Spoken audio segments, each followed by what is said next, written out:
when everything happened, I was like, yeah, we want to sign a recording contract, you know, and it was like the energy changed a little bit with the situation because it was like, you know, I don't know if it was the lawyer we had or the fact that we like, yo, I can't just, they put a deal in front of me and I think it was like expected to just be like, yeah. Right.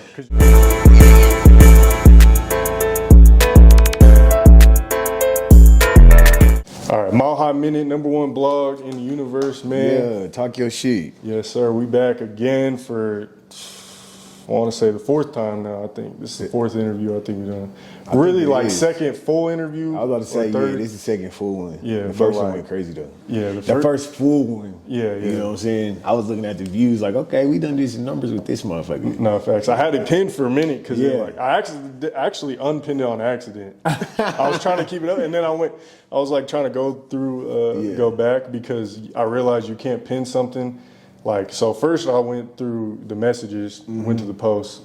I was like trying to pin it from there, but you actually have to go to your page. You got to go to the page and pin it. And it. as a blogger, I'm posting 3-4 times a day. You got to so, scroll, yeah, straight up. So I was like, all right, it is what it is. But no, that shit was dope. It was cool to see the impact on the city. Like, I seen, shout out H-Staff, he posted like a whole bunch of clips. Yeah. Bunch of people, bunch of artists were just like, picked up a lot of game from it, so. Yeah, we gonna drop the gems, you know what I'm saying? It's up to y'all to pick them up. No, people see my interviews and be like, why you giving out so much game? Because I had to search for this game, you know what I'm saying? Like, I had to search for all the game I got, and with me going to search high and low and understanding this game, like, I feel like I'd be a whole ass nigga to not fucking give the game to somebody who's looking for it just because I know how hard it is to find, you feel me?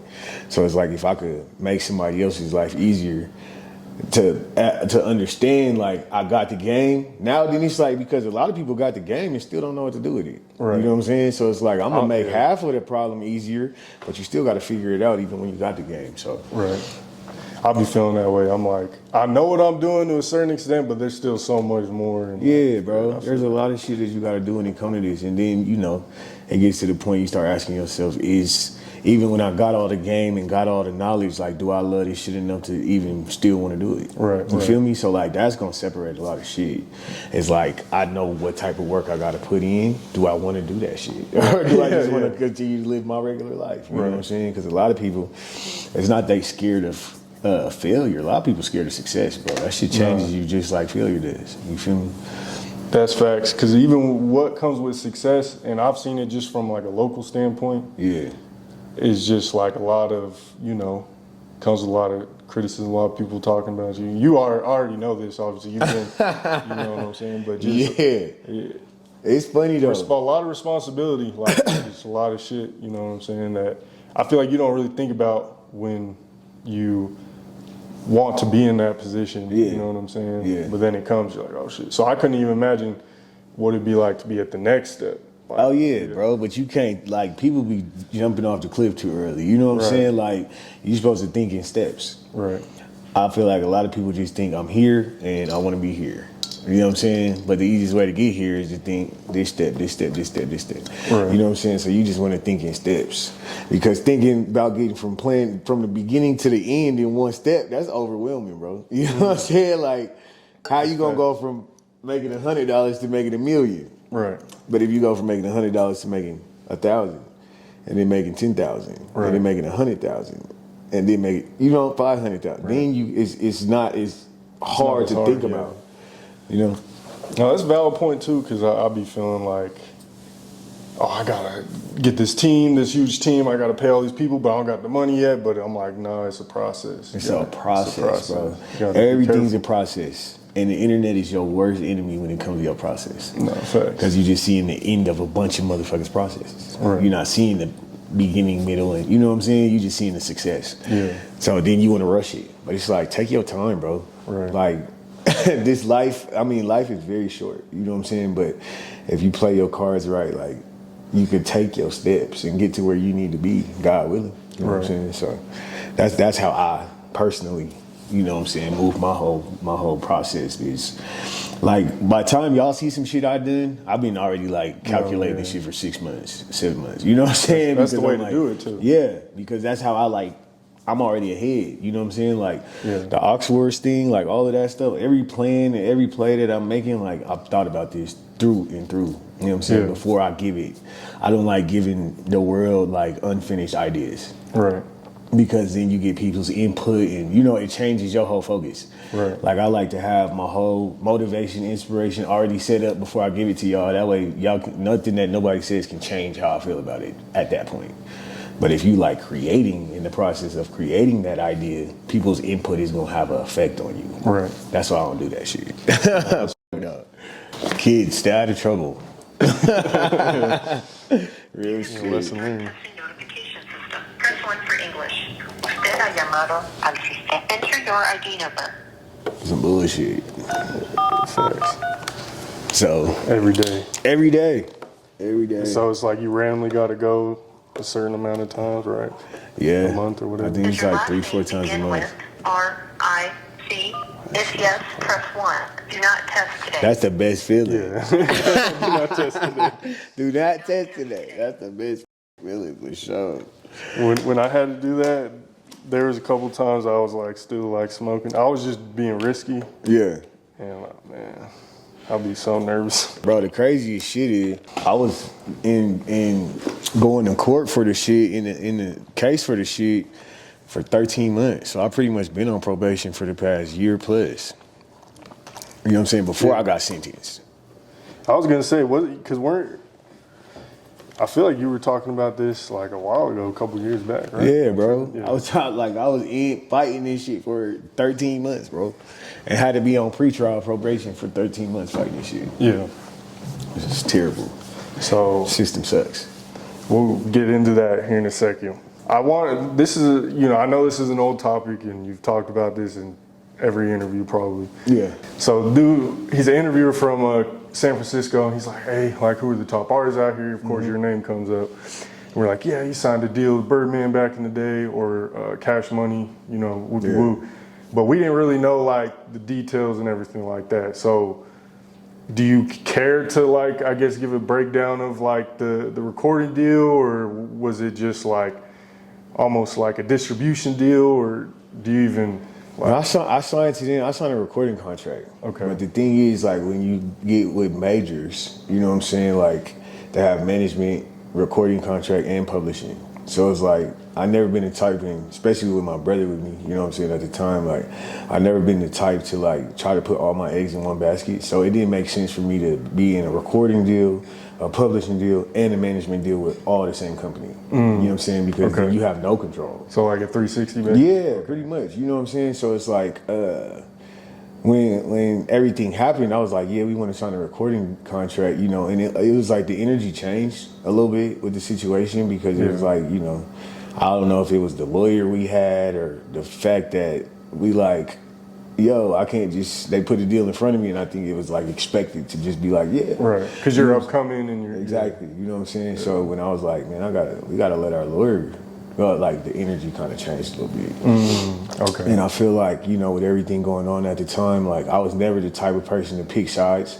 You feel me? Because like, especially with people who got that type of history, you know what I'm saying? Right, like, yeah. With the Birdman Rich Gang camp and the Lil Wayne Young Money camp, like I wasn't gonna pick sides between, you know what I'm saying? Like, because if So they you were got kind of in the middle of like... Yeah, it was. I wasn't even in the middle. I was out of bounds. Like I'm, you know what I'm saying? Like it was none of my business. You know what I'm saying? But it was just like, I feel like because I did sign the Cash Money and the Rich Gang shit was popping at the time, I feel like it was kind of like, you know, I was around Wayne and them. You know, I was seeing it. You know what I'm saying? Them niggas at the studio and Jacquees at the studio and shit like that. But it was really like, it was a weird energy, you know, and I was just happy. I feel like I was one of those, like, I'm just happy to be here. Right. You know what I'm saying? I'm just grateful Learning to be and here shit, type.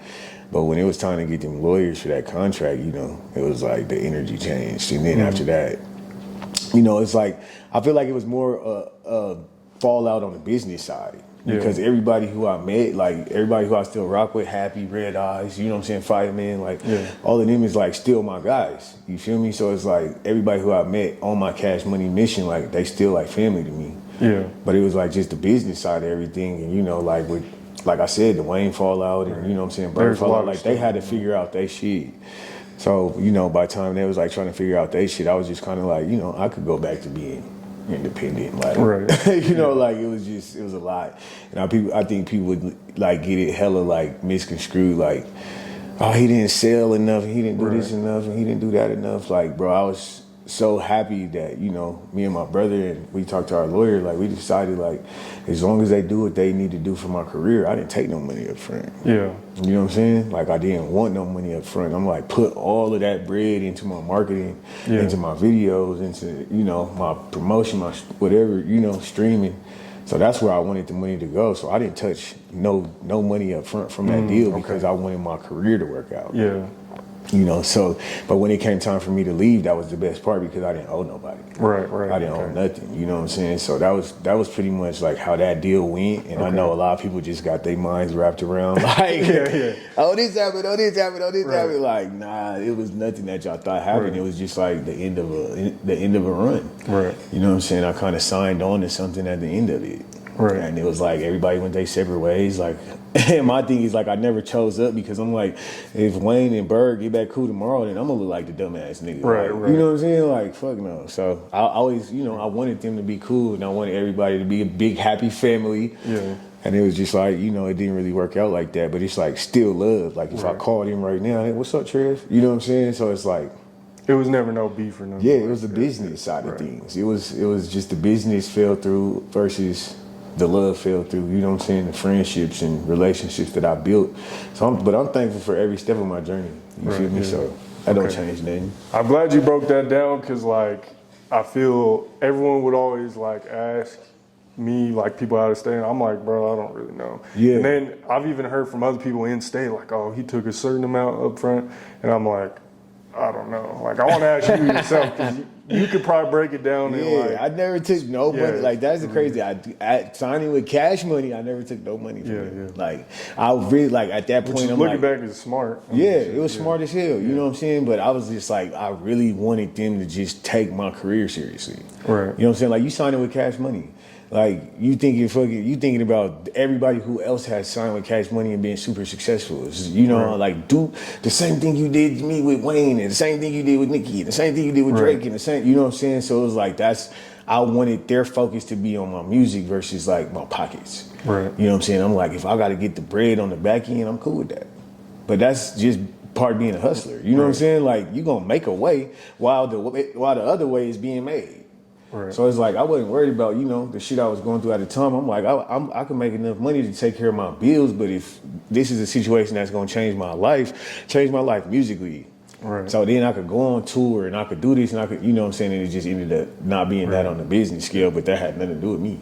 Do you think if the situation with Wayne at the time and Cash Money and not even just him, but just the label as a whole, was going, I guess, more smoothly or just like differently, you think like your career could have had a different impact on your career? I mean, or is it kind of like what it could have, should have? Yeah, that's what I'm saying. I'm like, it's a hypothetical, you know what I'm saying? So it's like, who knows? But at the end of the day, I feel like everything in my career has happened for a reason. Right. Whether it's for me to learn a lesson, whether it's for me to teach a lesson. You know what I'm saying? Like, everything's happened for a reason because it was like, you know, as I'm getting online and I'm seeing hella people like, the Cash Money deal didn't work out, blah, blah, this and that. I'm talking to the head. People be talking crazy. Yeah, you know what I'm saying? The Cash Money deal didn't work out. This Colorado shit, this Denver shit, blah, blah. But I'm talking to one of the head A&Rs at Dreamville at the time. Yeah. So it's like, nigga, y'all focus on me and I'm focused on my next move. Yeah. You know what I'm saying? It's just like, that's kind of, that's like the way of the game though. You feel me? That's the way of the game. So that was like my biggest, like, I feel like even just being transparent, like, that shit made me like hella sad at the time because I'm just like, this was it. Yeah. Like, this was supposed to be it. You know what I'm saying? And then it was like, just everything happens for a reason because as soon as I was done with that deal, I'm talking to the head of Dreamville, I got Spider-Man, like, everything happens for a reason. Right. And I like, as soon as like everything just start clicking for me after that, I'm just like, damn, it don't matter how good the situation is. If the situation is not good for you, then it ain't gonna work out. Right. Correct me if I'm wrong, but I'm pretty sure Wayne and Birdman are cool now. Didn't they squad everything? I mean, I don't know, bro. I feel like they are. I feel like I've seen that. I could be wrong. I'm gonna chalk it up. They might have did like some songs or videos or something. You know what I'm saying? Like, but that like how you asking me. That's how I've been this whole time. Like, I don't know. It's not my business. Like, I'm way over here. I'm shooting the basketball at the fucking. You training? I'm shooting the basketball at the studio. Like, nigga, I'm not in that shit. Like, fair enough. Okay. And I won to end that topic. One song, I think it was "Real Me" with Kayla Ray. I think you said something along the lines of like, you signed that dotted line and let the world decide. I'm probably saying it wrong, but like, was that line about the Cash Money situation? Yeah. I kind of the way when I heard it, I was like, that kind of sounds like and it was more along the lines of just like that situation was pretty much like life. You know what I'm saying? Like, True. A lot of things that I go through musically, I try to figure out how to put them as relatable as possible just to somebody who's not a musician. Right. Just to somebody who's going through their regular life shit. You know what I'm saying? So, that came from like that shit, but like I try to flip it on some like everybody goes through this shit. You know what I'm saying? Facts. That's real. Everything ain't what it seems. It's not. Just like, I'm an industry plant and shit. All right. Okay, so they said you a plant, bro. Yeah. When you start getting, local clout, that's local crazy. Conspiracies and shit. Yeah, the local conspiracies be the dopest shit. You've seen your shit. I'm sure. Hell yeah, bro. The local conspiracies be like the fun. They better than the big blogs. Right. I better than the big blogs. Okay. How's the writing going? I know last time we spoke, I think it was like 500 billion streams, something crazy. Yeah. Like, how is it at this point? How have you? I think we're closer to like 700 million right now. Okay. And then with the play that we million, my bad. That's what I've been chasing. I've been chasing that billion. So I don't know. I haven't checked it though. I haven't checked it in a while, but I know, I still got writing credits and shit like that. Like some dope shit happening right now that I can't speak about a lot, but it's like they talking about we about to pay you in pounds. That's lit. You know what I'm saying? Like this is like foreign currency. Yeah. Type shit? So I'm on my phone trying to Google the trend. Like Google like how many pounds? What is this in dollars? Like you know what I'm saying? Like, but that's like it's just like super dope because like my songwriting shit, as I'm still working on my artist shit, my songwriting shit is taking me through this world. Yeah. You know what I'm saying? It's on a roller coaster taking me like all over the world. You know what I'm saying? Like never did I dream of I was gonna be calculating like pounds to dollars. Right. Because I'm like, what the fuck does this mean? You know what I'm saying? And I'm looking, I'm like, reading the emails, like, and it's just dope because like that is one area that all that matters is your pen. All that matters is like melodies, words, how you make music, how you create music. Like everything doesn't matter outside of songwriting. You know what I'm saying? Like as an artist, people be worried about, my image. I gotta act like this. I gotta be like this. I gotta show this off. I gotta show my life on Instagram. Like my songwriting career, like I don't gotta post about it, but it's motion. Yeah. You know what I'm saying? Like I don't ever gotta post about it because all that matters is that credit. Those credits that's coming, the streams coming, and that check coming. That's all that matters. That's right. That kind of goes into the aux wars too, which we'll talk about. Let's get this one out the way because obviously everyone was going crazy about you turning yourself in. If you want to just like give your opinion on that whole situation and like what happened, because from my perspective, I seen it on your story and I was like, okay, damn. I was kind of shocked at first. I feel like a lot of people were in the scene. But I kind of just let it be, and then like 3-4 days go by, trying to talk to your fans and shit. You didn't ask me to post or nothing. I just seen it. I'm like, okay, clearly he's putting it out there that this is what's going on. So I'm like, I'm gonna just post it because I'm sure like the city wants to know, and hopefully it can help streams, follows, whatever. If you want to talk about that, as much as you want. Obviously, you don't have to. I think I'm just transparent about my life, like to a fault. I feel that. Like almost to a fault. Like I'm transparent. I feel like people think I do things for certain things. You know what I'm saying? And I'm just an honest ass nigga, like to a fault. And sometimes it backfires on me, which is cool. But like literally, I don't understand how people thought like oh, he's posting this. Like I was literally talking to my little bro, you know what I'm saying? And I was talking to like my family about what's going on. Like, hey, you got my phone, so go tell my fans this is what's going on. You know what I'm saying? And like he recorded it and posted it.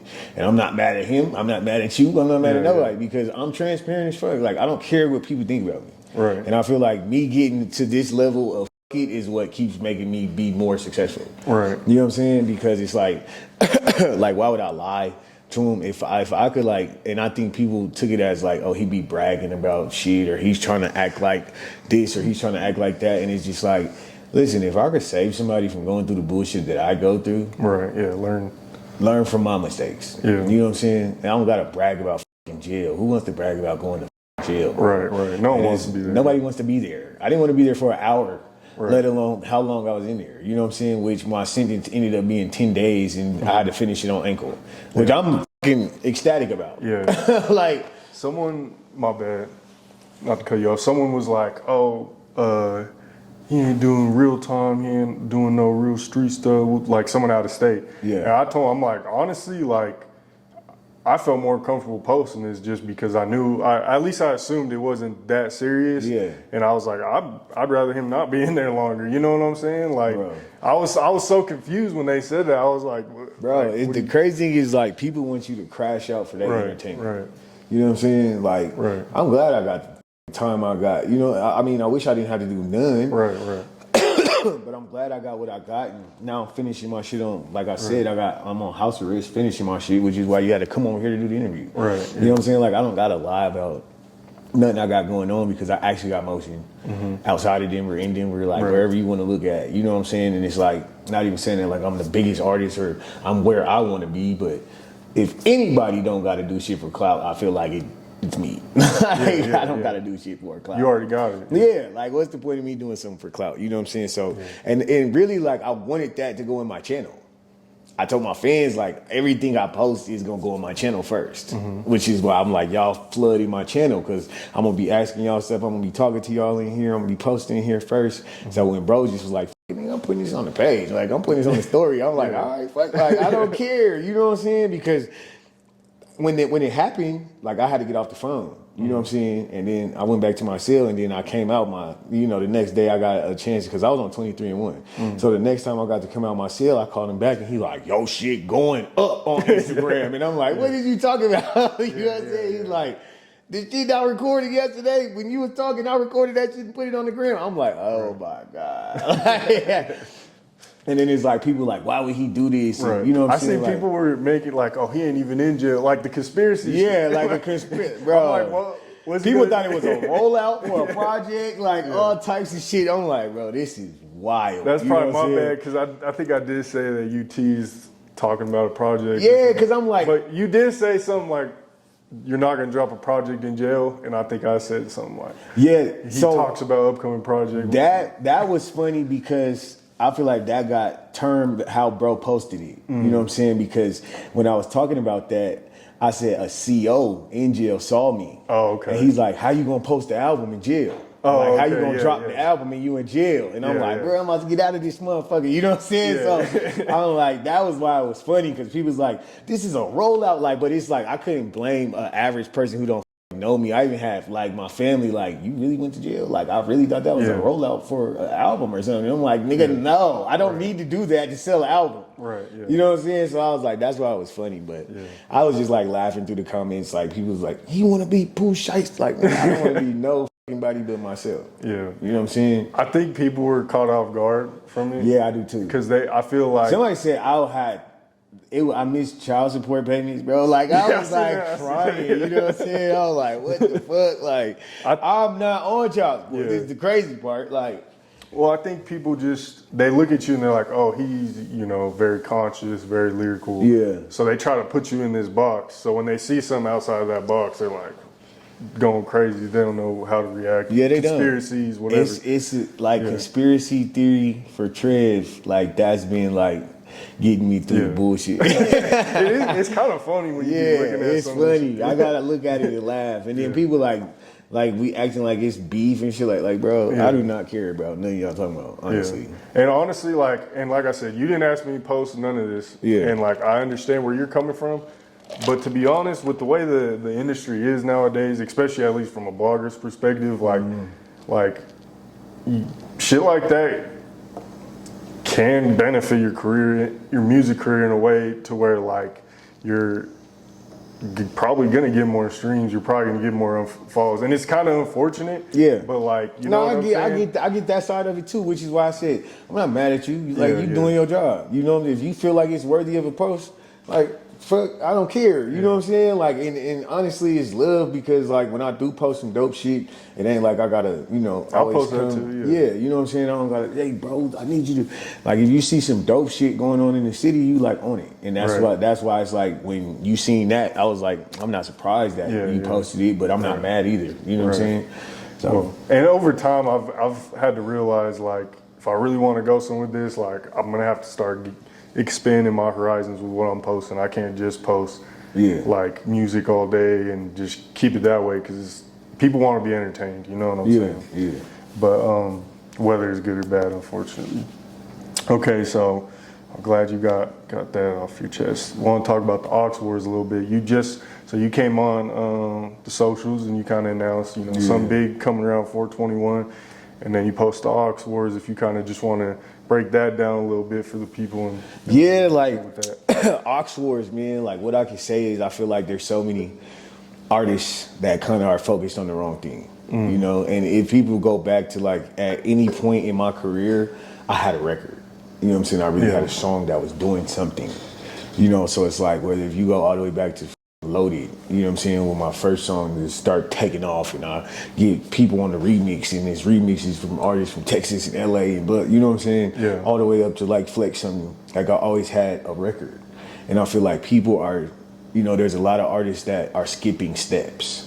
But if you see the artists that are actually turning up, the young artists who are turning up in the city, the one thing that they got in common is they have a song. You know, so I want to take it back to the basics to where only the music matters. Like, I don't give a fuck what you got on. I don't care what you pull up in. I don't care who you dating. Like, I don't care about none of that shit. How much money you got. I don't care about none of that popular shit. I don't care about the politics. I don't care about none of that. Like, can you plug up to this aux, and can you shake the room? That's all that matters to me. You feel me? So it's like the shit that we got, like, for the winners, you know what I'm saying? Like, what I did was I came up with the idea. And then as soon as I came up with the idea, I started reaching out to people I felt like could help make the idea, you know, make it go from an idea to reality, you know, which was like the first two people I hit up who, like, I know they're artists, but I know they're trying to move the culture forward just as much as I am, is Ran Steez and DNA. You know what I'm saying? Those are the two first people I hit up to just come so we could, like, you bring your side of, you know, you bring your crowd, I bring my crowd, let's bring this city together. You know what I'm saying? Because we all do different things and target different, you know, demographics. So that was the first thing I did. The second thing I did was, I mean, we got the venue, of course, but I paid to get that Oxford logo done, you know what I'm saying, EP to creator. So you serious, bro? Yeah, you know what I'm saying? I can tell on the phone too. Yeah. At first I'm just, because people be hitting me with ideas. My bad, I didn't mean to cut you off. No, you But good. people be hitting me with ideas all the time, and I'm like, yeah. But then like I could feel the energy in your voice. I was like, oh, he's serious. Like, man, I hit Mailman from the drop. He like, bro, what's up? What we doing? You know what I'm saying? I hit Uncle Tux like, hey, we need the production team. Like, I want this to be something so big that every time we do this event, you know, we are looking for superstars. Right. Which is why now your people are seeing how we rolling this event out, and they like, yo, we need you to come to Kansas City. We need you to come to. We need you. Make it a national thing. Yeah. So they like, bro, can I do this? You know what I'm saying? That's my guy. Wynn's my guy. But he's like, bro, can I do this in my city? Because I'm like, nah, we gonna come do it. You know what I'm saying? We gonna come to your city and do it. So that's kind of like my idea for this, is to make it like big, bro. Like I want this to be one of the biggest things that's ever like originated or came out of Colorado. You know what I'm saying? But it's like at the same time, it doesn't start and stop with Denver. It don't start and stop with us. You know what I'm saying? I want to find who's crazy in LA. We gonna go to Minnesota. We want to go to Arizona. You know what I'm saying? We want to go not just the big spots, the hubs. We want to go find talent everywhere if we possibly can. If we can set it up to where we could get a 50-state Oxford tour. Crazy, You know what I'm saying? And we doing like how we gonna set it up is, you know, we're gonna do like going back to more of the actual event. we're gonna do like 25 to 30 artists a night. You know what I'm saying? Like this is something that we trying to figure out. Either we're gonna do once a month or twice a month. You know, and it's like come in here, plug up this aux. And how it works is when you plug up on the aux, you know, you play your song, and after you play your song, we ask the crowd like, pass the aux or keep the aux. And if the crowd participation is gonna be what moves you forward or what tells you to go work on your shit. Right. Because I feel like a lot of artists is like, I got that shit, I don't give a fuck what nobody says, but now you're gonna need a crowd to move you forward. You know what I'm saying? So if the crowd is undecided, we have a ref. Every ref that we have at every event that we throw is gonna be somebody who has accolades in this industry. So this makes it so a nigga can be like, Trev hated on me. Like, no, this is somebody who knows what the fuck is going on, who's in this industry. And every event we're gonna have somebody of his stature, you know what I'm saying, being the referee. So when the crowd is undecided, he's gonna be the one who says you move on or you don't. We gonna do A&Rs, we gonna do songwriters, we gonna do producers, you know what I'm saying? So now, not only is we're giving the opportunity and showing the city who's dope in the city, now we're showing this person who has accolades in this music industry what's going on in the city too. What I like about this is I feel, okay, the Aux Wars idea itself is unique for sure. So don't get what I'm about to say wrong. But I've seen other events in the city, you know what I'm saying, I don't want to say similar, but like they'll have like a big A&R, they'll have people come out here, and like they'll have artists perform, and it's dope. But what's dope about this is that's usually people out of state coming in, and they don't really 100% know what's going on. I feel like in the scene, as someone like you who's been out here, who grew up out here, knows what's going on, and the people obviously you're contacting, working with, y'all know who's like really shaking out here, who's making good music, and you're providing those opportunities with big people, like you say, Andrew Grant, people involved in the industry. So I almost feel like those types of people will take it that much more serious, given the fact that y'all know what you're talking about, know what you're playing. And this ain't no shade at no other people that do come out here. I love to see it, but like, I get what you're saying. You know what I'm saying? Like this is something that's homegrown, Which is why, like, if I was gonna do it, like, bro, by now people should know if I'm gonna do something, like I have to like have my whole heart in it, or it ain't gonna work for me. You know what I'm saying? So, which is why I'm going so hard with this, and I got the production team, because if we can find a superstar and we can capture that moment on camera, capture that moment on film, you know, with this first season of Aux Wars, and then we get done with the first season and we pitch this. You know what I'm saying? What I want to do is, like, in my mind, I want to pitch this to a network, and whether it be something like Netflix, I don't know if it's gonna be big for Netflix, but Zeus or shit, you know what I'm saying? Like, wherever we can pitch this, VH1, if we pitch this season to a network, hopefully that'll create the opportunities for us to do Aux Wars LA, Aux Wars Miami, Aux Wars New York, you know what I'm saying, and go through and just have one of those guys, somebody who's dope, or a woman, you know what I'm saying, just one of those people in the industry as a referee everywhere we go.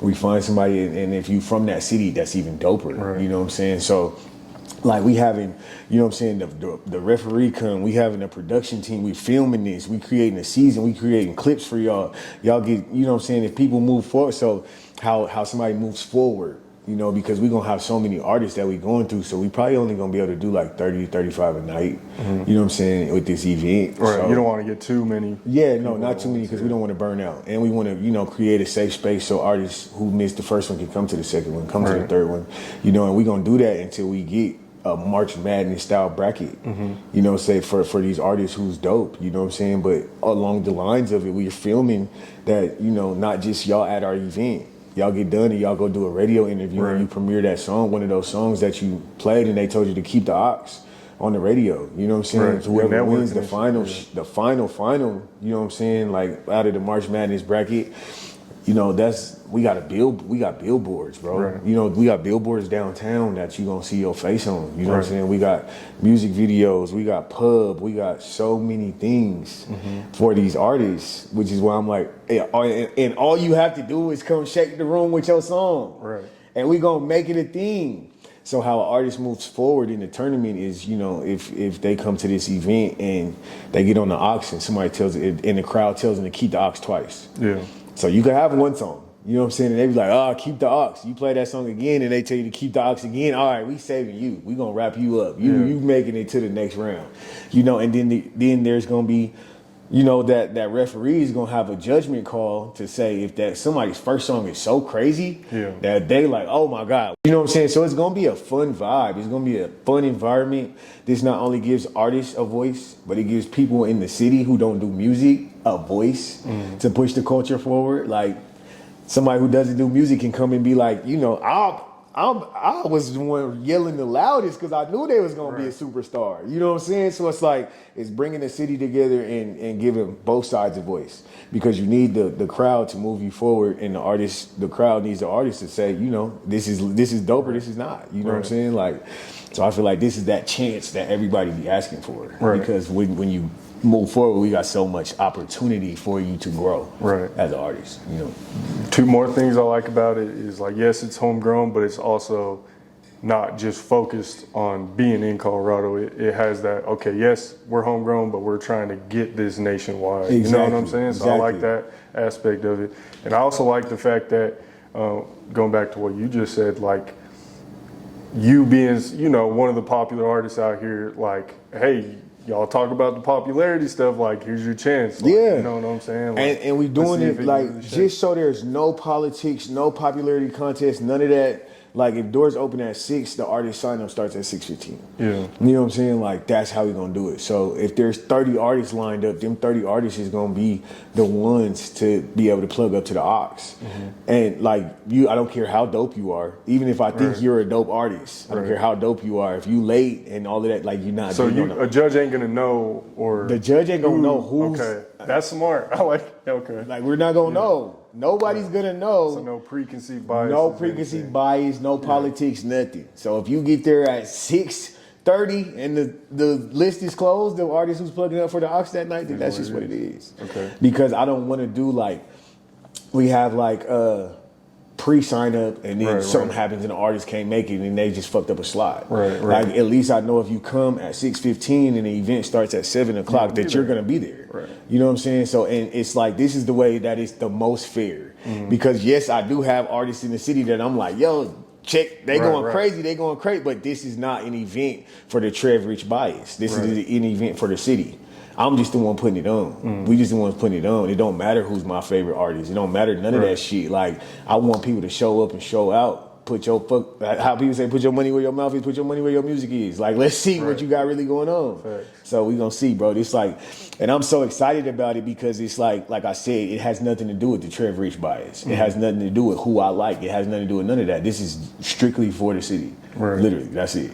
And it's like, you know, you better make sure the mixing and mastering, like you said, is on point. Listen, because you come in there and you put, like, that's my thing. Like, there's so many variables, because it's like, this is a way for people to have to directly hit you for your music. DJs, they're not gonna have your music. You're going to be playing your music off of your aux. So if you're playing your music off of your aux and somebody calls you, that is your fault. You know what I'm saying? Like, this is directly on you. Everything has to do with you. You better play your shit, put it on airplane mode, and turn up. You know what I'm saying? So that's why it's like, I feel like it's gonna be so fun, because there's so many different variables to, like, what can happen with the aux. You know what I'm saying? And it's like how the floor is set up. It has all the lights in the floor. Like, it could come for, like, real dope footage, real dope video footage for this shit. Especially like reactions and stuff. All of that stuff. You know what I'm saying? I want people getting interviewed. I want all of that. You know what I'm saying? Like, I just want it to be like hood American Idol, bro. You know what I'm saying? Like, that's where I want to go with it. You feel me? So it's like, and I feel like the crowd saying, pass off, keep the aux. Like, this is something that an artist could be like, I gotta hear keep the aux. That's gonna motivate me. It seems like easy to, or I don't want to say easy, but easier to just, like, keep a hold of the event too, because I feel like a lot of times, you know, when there's 10, 20 artists, they all got to send their music to the DJ, and it's just a lot of stuff going on. This is on like you. And it's like clockwork. You know what I'm saying? It's clockwork. All I have to get on the mic and be like, yo, such and such, get on the aux. They come up there, plug up to the aux, and however they want to turn up, but you don't get no, you're not performing. This is not a performance. This is not an open mic. So you know what I'm saying? Like, because I've seen a lot of artists, like, have a dope stage presence, be able to perform, you know what I'm saying? And then you get in the car and listen to that song, and the song is ass. You know what I'm saying? So it's like, how you gonna turn this song up when you just only got you in the song? Let's see. You know what I'm saying? You better create a your mosh pit in there, bro, and go crazy. You know, like you got however you gonna do your one too. Right. Let's figure it out. Okay, no, that's real. One topic I wanted to talk about too, because I feel like I see you talk about it a lot openly, because like you said, you're an open person, is like health goals and stuff like that. As someone, I personally be having my own struggles with certain things. I feel like everyone does. Yeah. But like, what are your health goals as far as like vices and like, you know, how do you handle that stuff, or like, you know, because it's not hard, or even like therapy and you've been open about that too. Yeah, I'm in therapy, and it's like the dope part about therapy is like even with my situation, it's been saving me from certain shit. You know what I'm saying? Because like being on house arrest, I had to get a letter from a therapist to be able to go to the gym. The gym is like a big thing for my mental health. You know what I'm saying? Like I get to take out a bunch of anger in the gym. I get to take out stress in the gym. Whatever anxiety, whatever emotions that I'm going through, I get to go to the gym and throw that shit around. You know what I'm saying? So me already having a therapist, me already being in therapy, that was just a, hey, can you write a letter so I can send it in the house arrest so I could go to the gym? Yeah. You know what I'm saying? So it's like, that was easy. That's an easy call. So it's like, and people know I advocate for therapy because it's like, we go through a lot of shit, bro. And I feel like right now we're seeing like, not even our idols, but just people we looked up to, celebrities we looked up to, we seeing they mental health struggles. Right. Like, and it's heavier than ever right now because the camera is always on. I feel like with, you know, before like the internet and all of that stuff was popping, like we didn't get to just see in the lives of celebrities and rich people all the time. Now it's like a camera's always on everybody. Like, you might have seen a music video on MTV or whatever. Right. Yeah. You see a music video or you see an interview. You know what I'm saying? Like we couldn't even like. Now you can't even walk down the street, TMZ on you. Yeah, that's what I'm saying. Like you're always a person, so we get to see people's mental health struggles like in real time. You know what I'm saying? So which is why I was like, I advocate for therapy so much because I'm seeing this, and I'm seeing once you realize that it don't even matter how much money you have. Yeah, you feel me? Like it don't matter how much money. Yeah. No, but just trying to make her debut. No. So, no, you can't. So it don't matter how much money you got or none of that. You know what I'm saying? Mental health is still like affecting rich people, middle class people, poor people. So it's like, that's why I advocated for so much, because I just know a bunch of people just want to be successful.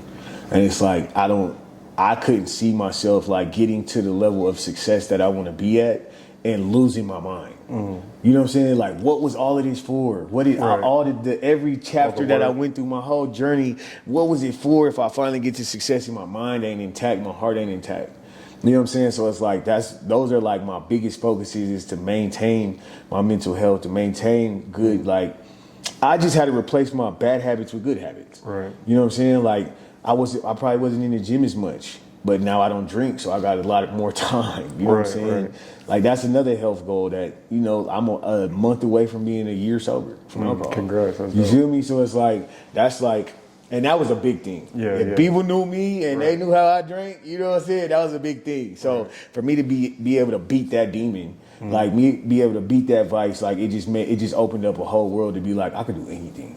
I could fly. You know what I'm saying? Like, because this was like my biggest demon that I had a problem with. And for me to beat that, this is why a year later I'm still on ankle monitor and I had to do 10 days in jail because of this demon. You feel me? So it's like, for me to be able to really beat that out, bro, it's just like, now I can do anything. So I want people to like challenge their vices, challenge themselves. It's so hard. Yeah. It's hard, bro. It's hard, but like it's so worth it. Yeah. You know what I'm saying? Like and I feel like that's with anything that's worth it. You know, it looks impossible until you do it. Right. You feel me? So it's like when I came up with the Oxford's concept, there was so many things that was like, I just seen the beginning and I seen what it could be. So I was like, yo, I got to break this down into steps. And once I broke it down into steps, it was so much easier. It just flowed. Right. You know what I'm saying? And now it's like people want to be a part of this.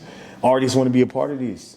Sponsors want to be a part of this. Like, you know what I'm saying? Everybody in the city is going to want to be a part of this, which is something that I wanted to create. And I did that shit. That's lit. You feel me? Therapy is very important, all that stuff. Because I feel like therapy helps you in those processes of trying to like better yourself and find healthier alternatives and stuff. And, you know, like you said, especially when you're like life is always on camera, and you know, everyone knows who you are in the city and stuff. Like that comes with a lot of mental wear, I want to say, and just like as an entrepreneur, always feeling like you're trying to look out for everyone and trying to work with people, and you know, it just comes with a lot. So therapy is important. How would you say like you get through those? I don't want to say cravings, those moments you can feel that vice or that you know, and I say vice in general just so like everyone can relate. Yeah, but like. You feel that something creeping up on you, but you're like, nah, like I gotta stay strong, I gotta keep going. Like, I feel like, and my therapist really helped me with this part too. Is what, like when I had urges to drink, right? I would have urges and I would have cravings to drink, and then I would have to try to pinpoint where it came from. And usually it would be like I had a bad day. I got into an argument with somebody. I got stressed out. It's all negative things that trigger me wanting to drink. You feel me? So when I got to the point to me realizing that, I had to think and sit back and think like, is this actually really fun? You know what I'm saying? Is this really fun? Am I really having fun drinking, or is this just something for me to cope with the shit that I'm going through? Because then I'll wake up hungover, feeling fucked up, and then the problem not even be solved. You feel me? So it's like I had to really pinpoint where my triggers for this came from. And once I figured out where the triggers came from, I had to try to start slowly separating like this triggered, like now stress, like I said, triggers me to go to the gym, not drink. Which is me replacing my bad habits with good habits. You feel me? You attacking the root cause. I feel like that's important. Exactly. Like you got to, because everything is cause and effect. Everything we do, you know what I'm saying? As human beings, it's cause and effect. So you might have something that you're not even knowing is triggering you to do something. You know what I'm saying? But it's like when you pinpoint that root cause, you're gonna be like, damn, every time I do feel like this, I want to drink. You know what I'm saying? Then you're like, okay, well, I need to stop feeling like this. I need to stay away from feeling like this. Or stay away from people who make me feel like this. Or stay away from jobs that make me feel like, you know what I'm saying? Like, then you start figuring out how to beat the shit. But you got to figure out what's the root of it to beat it. I like that. Yeah, I've been battling my own vice. Mine's like smoking. That's my problem. I drink a little bit here and there. I never really had problems, but smoking, I've always just, you know, I ain't going to get into my story because your interview, but you know what I'm saying? The smoking thing, I'll be just like fiending like a motherfucker, trying to like fight that shit so bad. Nah, it's like, and it's like, and it's, I'm talking about the vapes, really. Oh yeah. Fucking me up.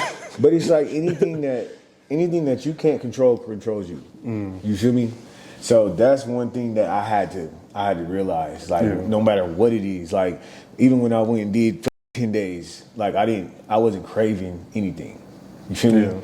Like whether that was sugar is fucking addiction. No, facts. You know what I'm saying? Whether it was sugar, whether it was me smoking, eating unhealthy, whether it was like I didn't crave anything, and that was probably the most working out. You know what I'm saying? Push-ups, sit-ups, like I was going crazy, and I didn't crave nothing, and I was proud of myself because, you know, in a situation that you can't access anything that you want, I didn't crave shit. You know what I'm saying? And I was proud of that type shit, you know?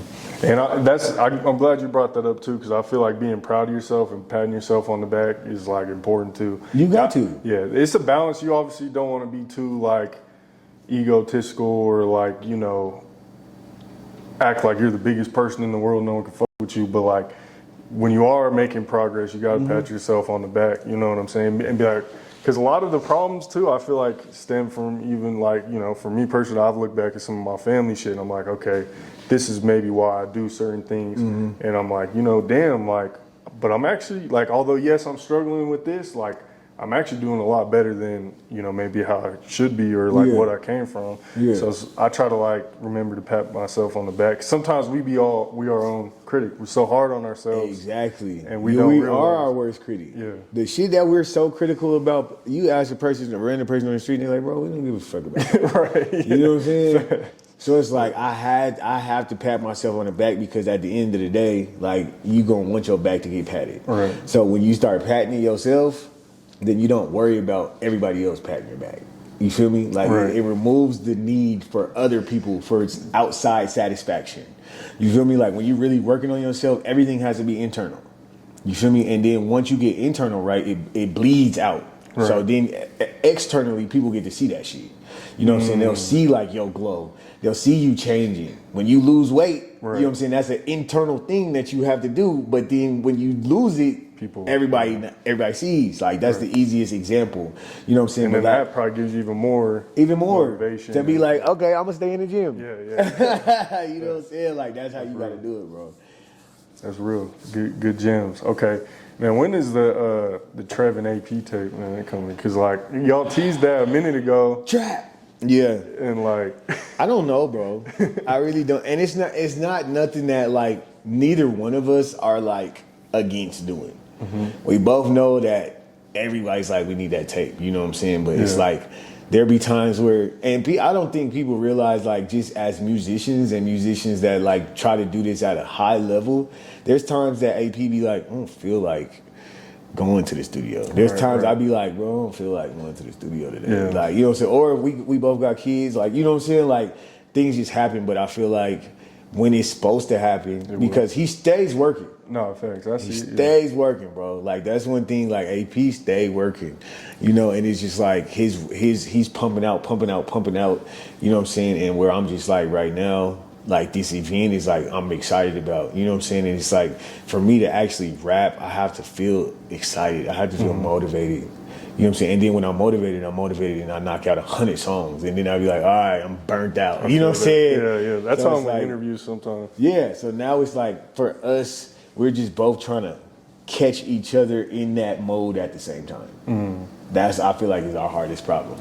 To be like, okay, you ready to go and I'm ready to go and we haven't worked and we haven't did this in a long time and we ready to knock out 100 songs. You know, it's trying to get us both motivated, because the shit that we do got together is insane. Right. Like, it's crazy. No, I'm not putting that on nothing else. You know what I'm saying? Like, the shit we do have together is wild, but it's just like, let's finish this shit out. Yeah. And until then, like, y'all probably not gonna hear none of that shit. Fair enough.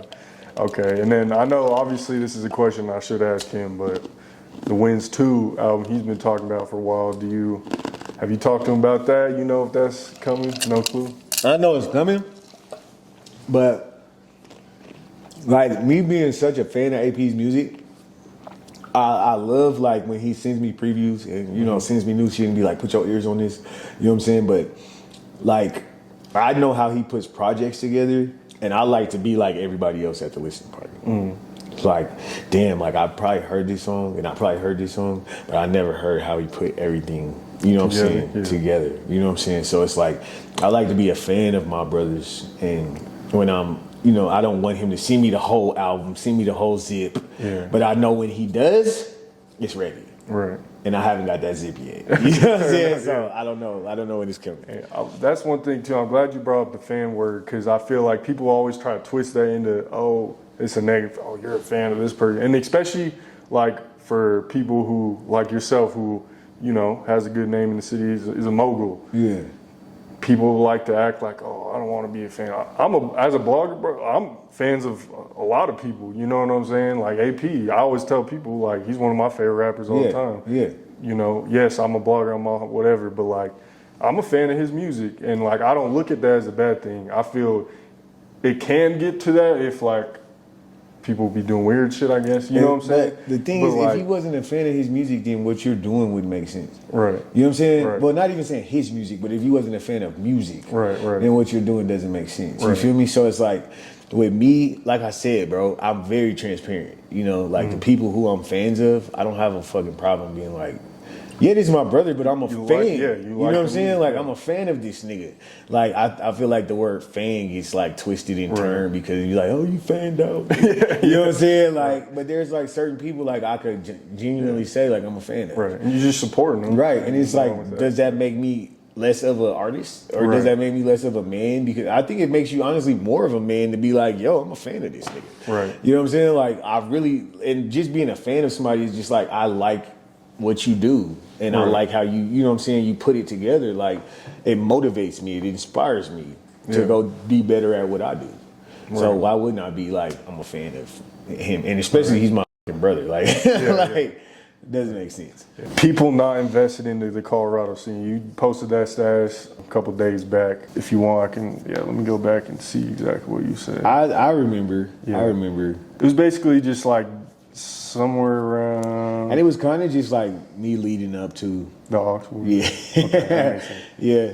But it was like, it was real though. It was real because I remember like, you know, there's certain people who, or just how a lot of people don't understand my question who wasn't a part of like our blow up, our glow up, whatever the fuck you want to call it. But at that time, like the energy in the city was like, it was just like, I can't even like explain it. You know what I'm saying? Like, and a bunch of different people was moving, you know what I'm saying, at the same time. But it was like, What years are you talking? Like 2015 to 2018-ish, or around? Yeah, okay. yeah. Up until like 2019. Okay. You know what I'm saying? Of course, COVID happened, which we all understand. But like, it was infectious. That's the word. The energy was infectious. You know what I'm saying? So it's like I said in that status, not even about me. But how do we get that energy back in the city and even bigger? You know what I'm saying? For people to be like, I feel like during that time, people was proud of our music scene. You know what I'm saying? They would tell everybody, tell a friend to tell a friend. Like, you know what I'm saying? Like, we was proud of what we were doing. And it was just like, of course, like I said, COVID happened, but all that. You know what I'm saying? Not saying it's over. I don't want to get into politics of that. I don't want to get into politics of that. But, you know what I'm saying? It's just like, how do we bring that energy or recreate, not even take that old energy, but how do we recreate energy that's infectious to get people excited about the city? Yeah. You know what I'm saying? And to go off that too, Stevie Buck said the scene is as down bad right now as he's ever seen it. I kind of have mixed reactions to that because I see his point. Yeah. But I'm also like, there was, just to be straight up, like the Latin rap scene out here from like 2018, 2019 to present, down in the Springs and stuff was going crazy too. But I made a post like 3 months ago, 2 months ago, so I'm like, it feels like there's not that drive or that just hunger. I don't know, just like you said, that infectious, like, I don't know, just people really excited and talking about it and pushing hard, like, you know. But as a whole, like, there are people that are doing it, but but it's like right now, it's not even to cut you off, but it's just like a lot. You know what I'm saying? Like, I feel like we have more artists than we've ever had. Right. So it's like you have these artists and everybody is like fighting for shelf space. You feel me? So it's like I'm fighting to be the song that they download today. I'm fighting to be the song that they post on their TikTok today. I'm fighting to be the song that they post on their reels. You know what I'm saying? Like, everybody is fighting for shelf space. So it's like, that's why I feel like not even to keep going back to what I'm trying to do, you know, but just right now in the city, it's just time to separate who really does this versus who's just looking like they're doing this. Right. You know what I'm saying? That's kind of my fault as a blogger. But no, you're doing what you're supposed to do. You know what I'm saying? Because I can get on there and then I'll see one of your posts and I'll be like, you know what I'm saying? But this is what you, as a blogger, this is what you do. Right. Like, and I feel like people like are too hard on you because I see bullshit on academics. Right. I see bullshit on Say Cheese. I see bullshit on College Key. Really? You know what I'm saying? Like, I see bullshit on all of the blogs because it's just like, you can't just always post good shit. Right. Like, that's just like, I don't see anybody who ever does that. I post some positive. It'll get some good traction, but if I post somewhat controversial, it's gonna go crazy. Yeah, that's the set, and that's the fans' fault. Right. Because if you got a good song, I'll go to a good song on your page and it'll have a couple comments. Right. But a terrible song on your page has like 1,000 comments. Boo! Yeah. Try something else. Go get your CDL. Blah. Like, why don't we put that? Why don't we put that energy into the shit that we like? Right. Because if we like it, then it doesn't matter. Like, controversy and bad shit always gets to run. Right. Always, bro. And I don't understand it. Like, we spend so much time talking about shit we don't like. Right. And then shit we like, we just like it. Right. You know what I'm saying? This is cool. Yeah. Fire emojis. Like, you know what I'm saying? Like, we'll leave like sentences on some shit they don't like. Why the fuck you posting this? You must be getting paid and you know what I'm saying? Like, we spend too much time on shit because we know, like, and I know how the internet works. Right. You know what I'm saying? So if it's like I'm bored or something, I'm in the crib on house arrest and I want to talk to people, I know what the fuck to say to get them to talk to me. Facts. Like, it's that easy. Say something about the scene and it's gonna, or bring something up about the current state of what's going on. You know what I'm saying? Hot topics. Right. When they trending, everybody wants to talk about it. Well, not only that, but now people are getting, like, I'm getting paid off Facebook, so I'm going to post some. Yeah, I had a little $6 check. Yeah, a little change. So I'm going to start posting. I had a little $6 check off Facebook. I said, what the fuck is this from? I'm getting paid for my post now? Yeah. Said, okay, that's what's up. Facts. How do you, going off that topic too a little bit, how do you feel about, like, gatekeepers in Colorado? Is there gatekeepers? What are they gatekeeping? Is that even a thing? Like, what's your opinion on that? I don't know, like, bro, honestly, like, the gatekeeper conversation is just like, who are they? You know what I'm saying? Who would they be? Right. If they're, if we don't know exactly who the gatekeepers are and don't know them by names, then they must not be that important or like that heavy at gatekeeping. Right. Because I feel like everyone would be crazy rich. Right. And I feel like the gate is this big. Right. You can jump over it. Like, you know, like. Yeah. I feel like it's an excuse. True. You know what I'm saying? Because the thing about it is, bro, like I said, a lot of people are scared of success just as much as they're scared of failure. You feel me? So, but if I can create an excuse to why I didn't make it, and I can blame somebody, then I can maybe feel better about myself at the end of the day. You know? But I hate that.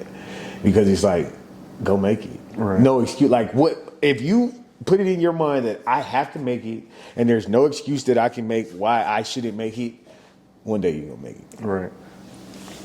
I mean, that's fact. I feel like anyone, from my perspective, this can go towards anything, but like, I didn't just hop in the game and have to, like, you know, I kind of just started having to bug everyone for interviews and stuff. I remember the first time I think I met you, I just ran into you at the party.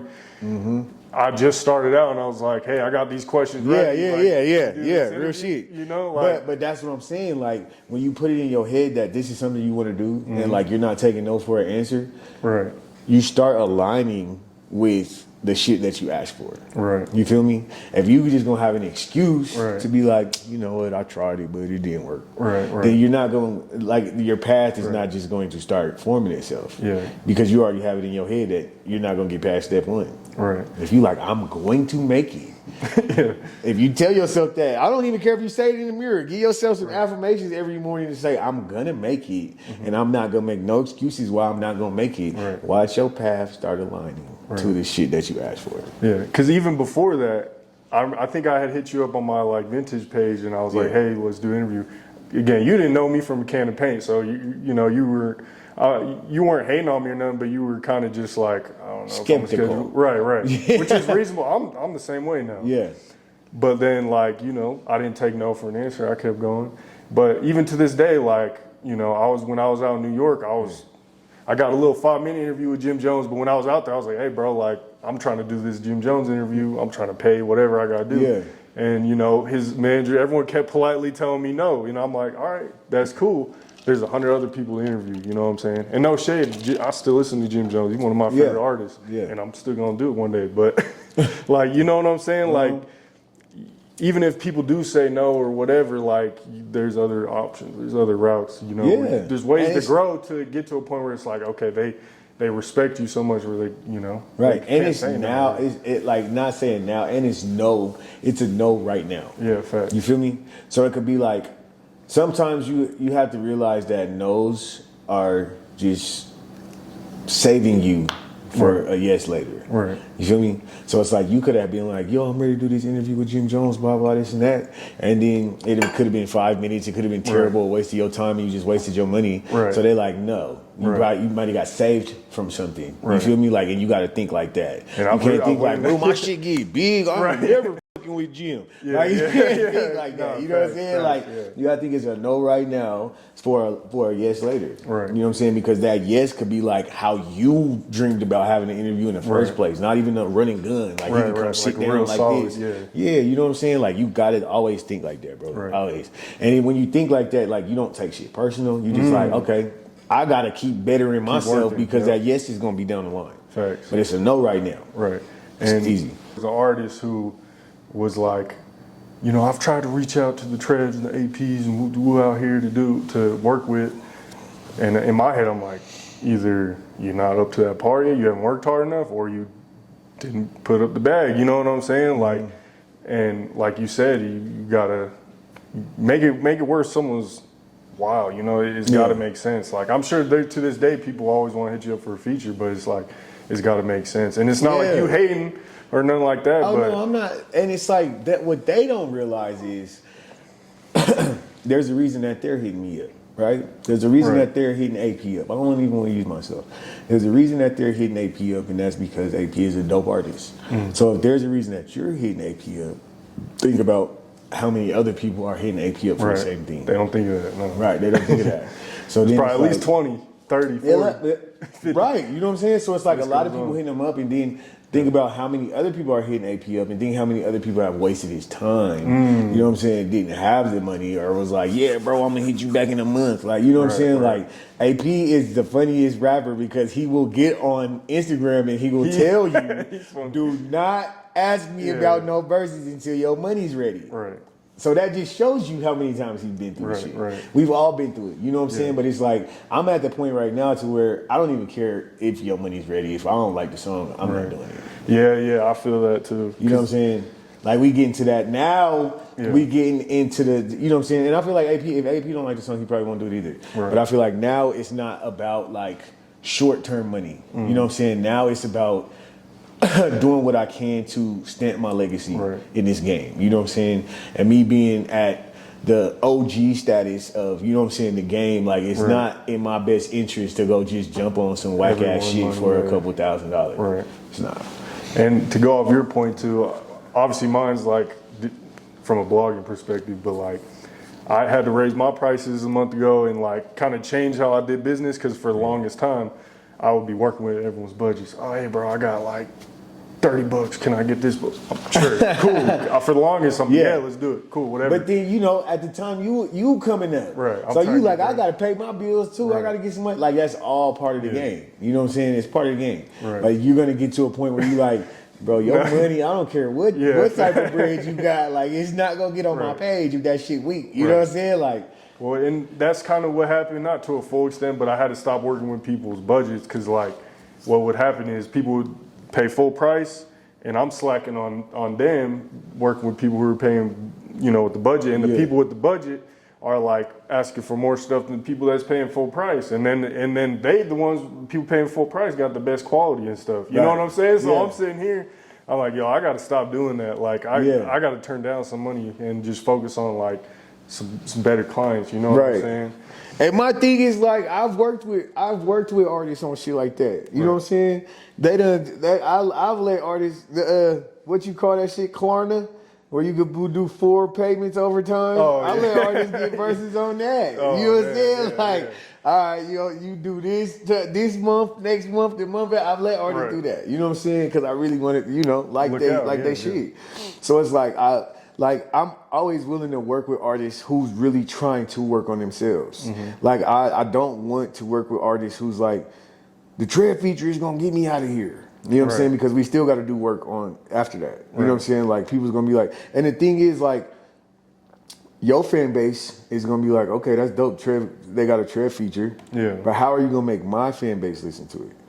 Right. You know what I'm saying? Because that's like, where you're gonna actually. What are you gonna do to make my fan base be like? Because I'm gonna post it. It'll make it beneficial. I'm gonna post it. I'm gonna share it. I'm gonna do all of that shit. But the song has to be like, oh shit, this is crazy for my fan base to be like, nigga, we about to go listen to this shit. Right. Because 9 times out of 10, that's like if you get a feature from a big artist, and you put that shit out in the world, it's like, oh shit, there's a new Mozzie verse out. Right. They might skip your part to get to Mozzie's part. You know what I'm saying? So it's like you want to build yourself up to make your features make sense. And there's certain artists who's like, bro, I just always wanted to work with you. Like, and that's why I don't tax. You know what I'm saying? Artists that's in Colorado, that's from here. I don't tax artists. You know what I'm saying? Like, I don't try to tax artists anyway, because I'm still trying to build my shit up to where I can get exactly what I want for my shit.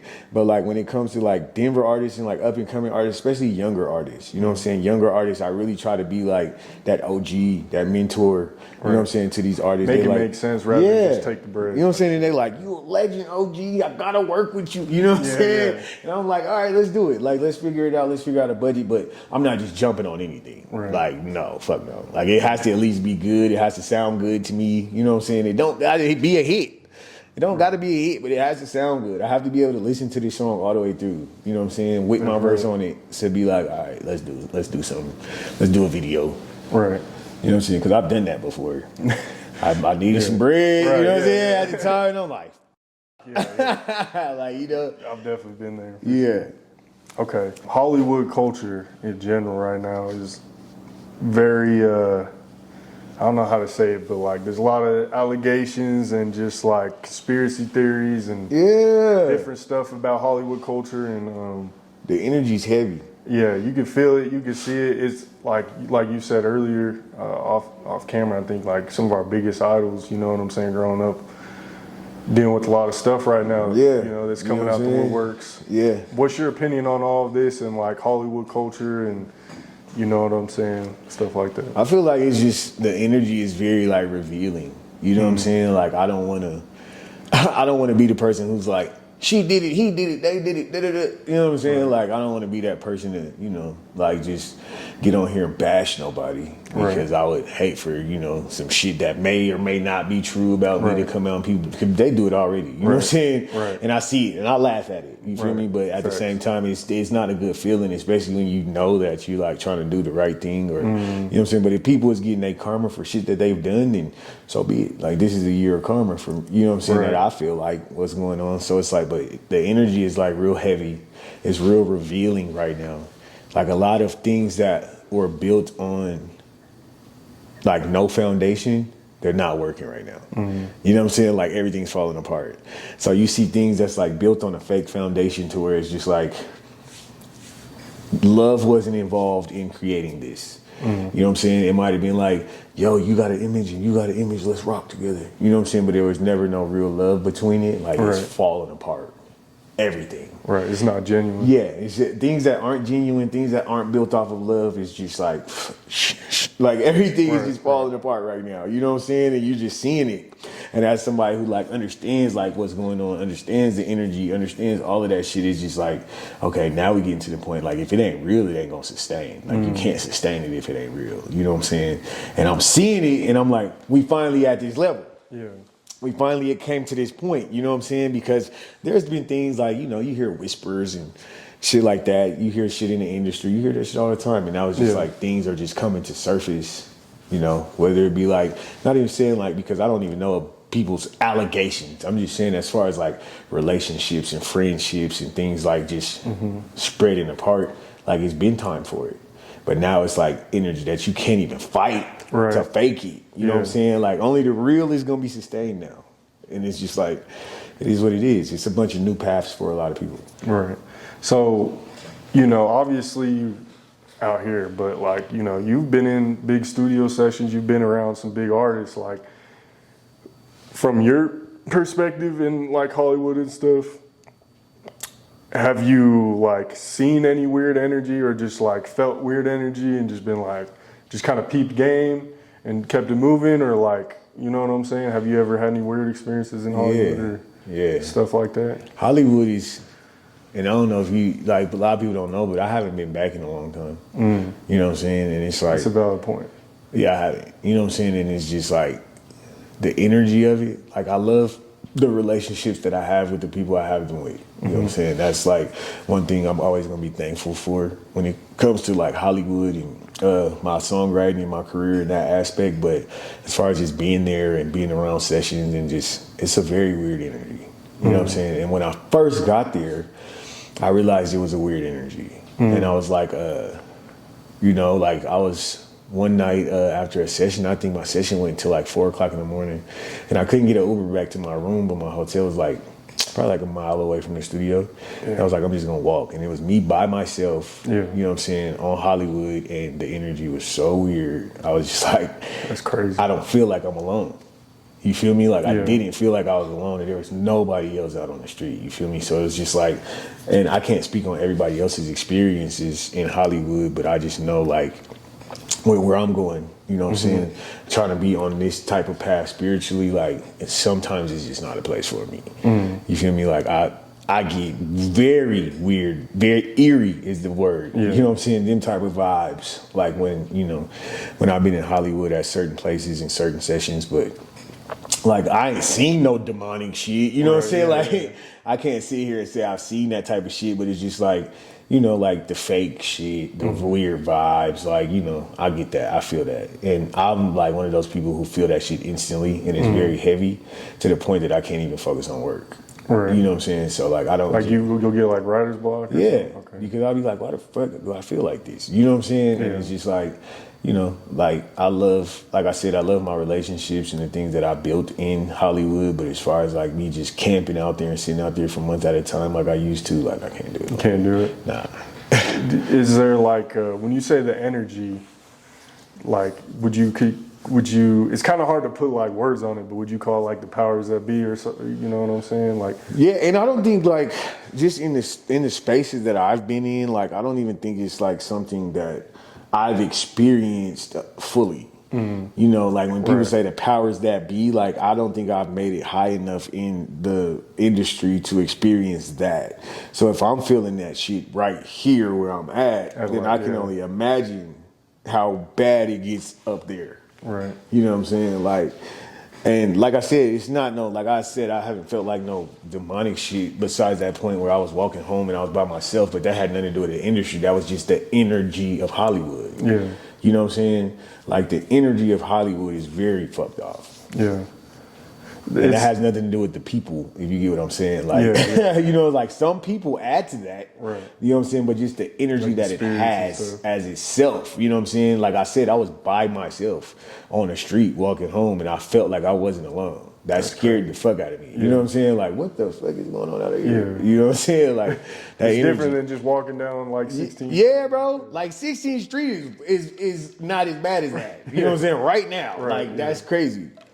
No, that's crazy. I've always had like mixed feelings about it because growing up, I would do research on Illuminati. I feel like everyone has those phases about just looking into that stuff. And like at first, I'm like, you know, think it's real, fake, whatever. And then like I start doing the Mile High Minute stuff, and I'm like, whatever. Like I'll just work hard to get what I want. Yeah. But then like I don't know, like you start to hear more stories, and then the stuff that's been coming out recently and everything. You're just like, damn, there's got to be something like. Or like, you know, people must be messing with the wrong people or something. Like, I don't know, just like hard to describe, but Yeah, bro, it's one of those like, how do I describe it? Like, like I said, I cherish the relationships that I've had, you know what I'm saying, which is probably about 10 people in the last 5 years. And I've met over 400, 500 people. So just imagine, you know what I'm saying? Like, but that's like everywhere. But I feel like the industry is so heavy there that you're gonna get a higher dosage of the bullshit. Right. You know what I'm saying? On both sides of it. You know what I'm saying? Because that is an industry hub. You know what I'm saying? So it's just like feeling that energy and like getting, oh, what's up, bro? You know, we gonna work. Like that's just when, like that's when I knew that shit was fake. Like when people be like, yeah, bro, yeah, we gonna work. And you never talk to me, and I'm like, oh, that's just a thing they do here. Right. You know what I'm saying? Like, so it's like that. Just having, you know what I'm saying, like those type of experiences and like, but I said I've met some really genuine people in LA, and like I still talk to them to this day. I still fuck with them, but outside of that, like I don't care to be just sitting in Hollywood for months at a time. Like, do you like when you were out there a lot? Did you start to miss home a lot and miss like? It wasn't even because I wasn't really party. Like I didn't ever party out there or nothing like that. You know what I'm saying? So it wasn't like I was homesick. Like being out there in that type of energy, like that don't make you just miss home. That make you miss like your family. Like I was like, I want to see my family, bro. Like you know what I'm saying? I wasn't missing the club, and I wasn't missing, you know what I'm saying, Denver to go to the studio. Like I was like, I want to be around my family, bro. Like you know what I'm saying? Like that's how that shit make you feel, bro. It's crazy. No, that's real. How you feel about you're pretty vocal about it on social medias. How do you feel about like J. Cole, Drake, Kendrick, that whole situation? Like, as rappers, you know what I'm saying, and as the hip hop community, as the rap community, you always want to see who you feel like are the best of the best. You know what I'm saying? It's like putting your best soldiers in, and you want to see them do what they do best. Right. You know what I'm saying? Like nobody wants to see beef, like actual street shit between, you know what I'm saying, them type of artists. Nobody wants to see that ever. Right. But you do, I feel like you did want to see like, no rap, like real rap. I could rap. Yeah. You know what I'm saying? If he's like, I could rap, and you like, I could rap too. And somebody was like, I could rap too. That's y'all three, and let's figure out who's the best. Like, you know what I'm saying? Like, that's what I was hoping we got a chance to see. But like I said, the things that I've been saying in this interview, like with my mental health and my spiritual journey, like I understood more why. Or Cole did, you know, like I didn't agree with how he did it. But I think Cole was more like, his spirit was more like on the along the lines of, I do think I could rap with you. Because I do feel like Cole, when he pops his shit, he feels like he can rap with anybody. Facts. But he's like, where it got with his spirit and where it fucked him up at, to me, because I don't know, you know what I'm saying, to me, is that he felt like he had to lie to compete. Right. Like he ain't really beefing with Kendrick. Right. But you know what I'm saying? Like he doesn't feel that way about Kendrick. So like, feeling like you're lying, I feel like that's the part that Cole was like, fuck, like this shit don't sit right with me. He was genuine about it. I respect him for that. Yeah, that's what I said. As a man, as a man, I respect the fuck out of it. Right. As a rapper, I'm like, oh, this is bullshit. You know? You know what I'm saying? Yeah. Because like that's as much as I just was talking about like being transparent for people, like not giving a fuck. Like I feel like that was like the highest level of, I'm transparent and I don't give a fuck what y'all think. You know what I'm saying? No, that was in front of everyone. Yeah, in front of everybody. Like this, and this is all my fans. Yeah, I seen it. I was like, I gotta post this now. Yeah, like this is like, I'm doing this in front of all my fans. And my fans are probably in the crowd like, kill this nigga. Like, you know what I'm saying? We want to hear your shit. Right. They probably want to hear the diss at the beat. Like they was like, probably like, we gotta hear the diss. You know what I'm saying?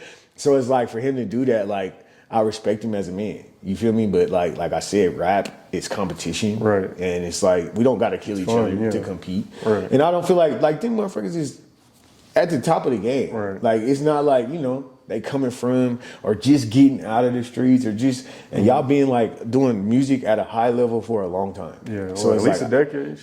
Yeah. So it's like, I don't feel like it would have got to street shit. Right. You feel me? Yeah. And like them two actually got love. I don't feel like Drake and Kendrick got love for each other. You know, I don't feel like that at all. Yeah. I feel like Kendrick and Cole have love for each other. Okay, so it's like, bro, I love you. You know what I'm saying? I love you too, but we got to spar it out because you saying you the best, and that's how I feel. Right.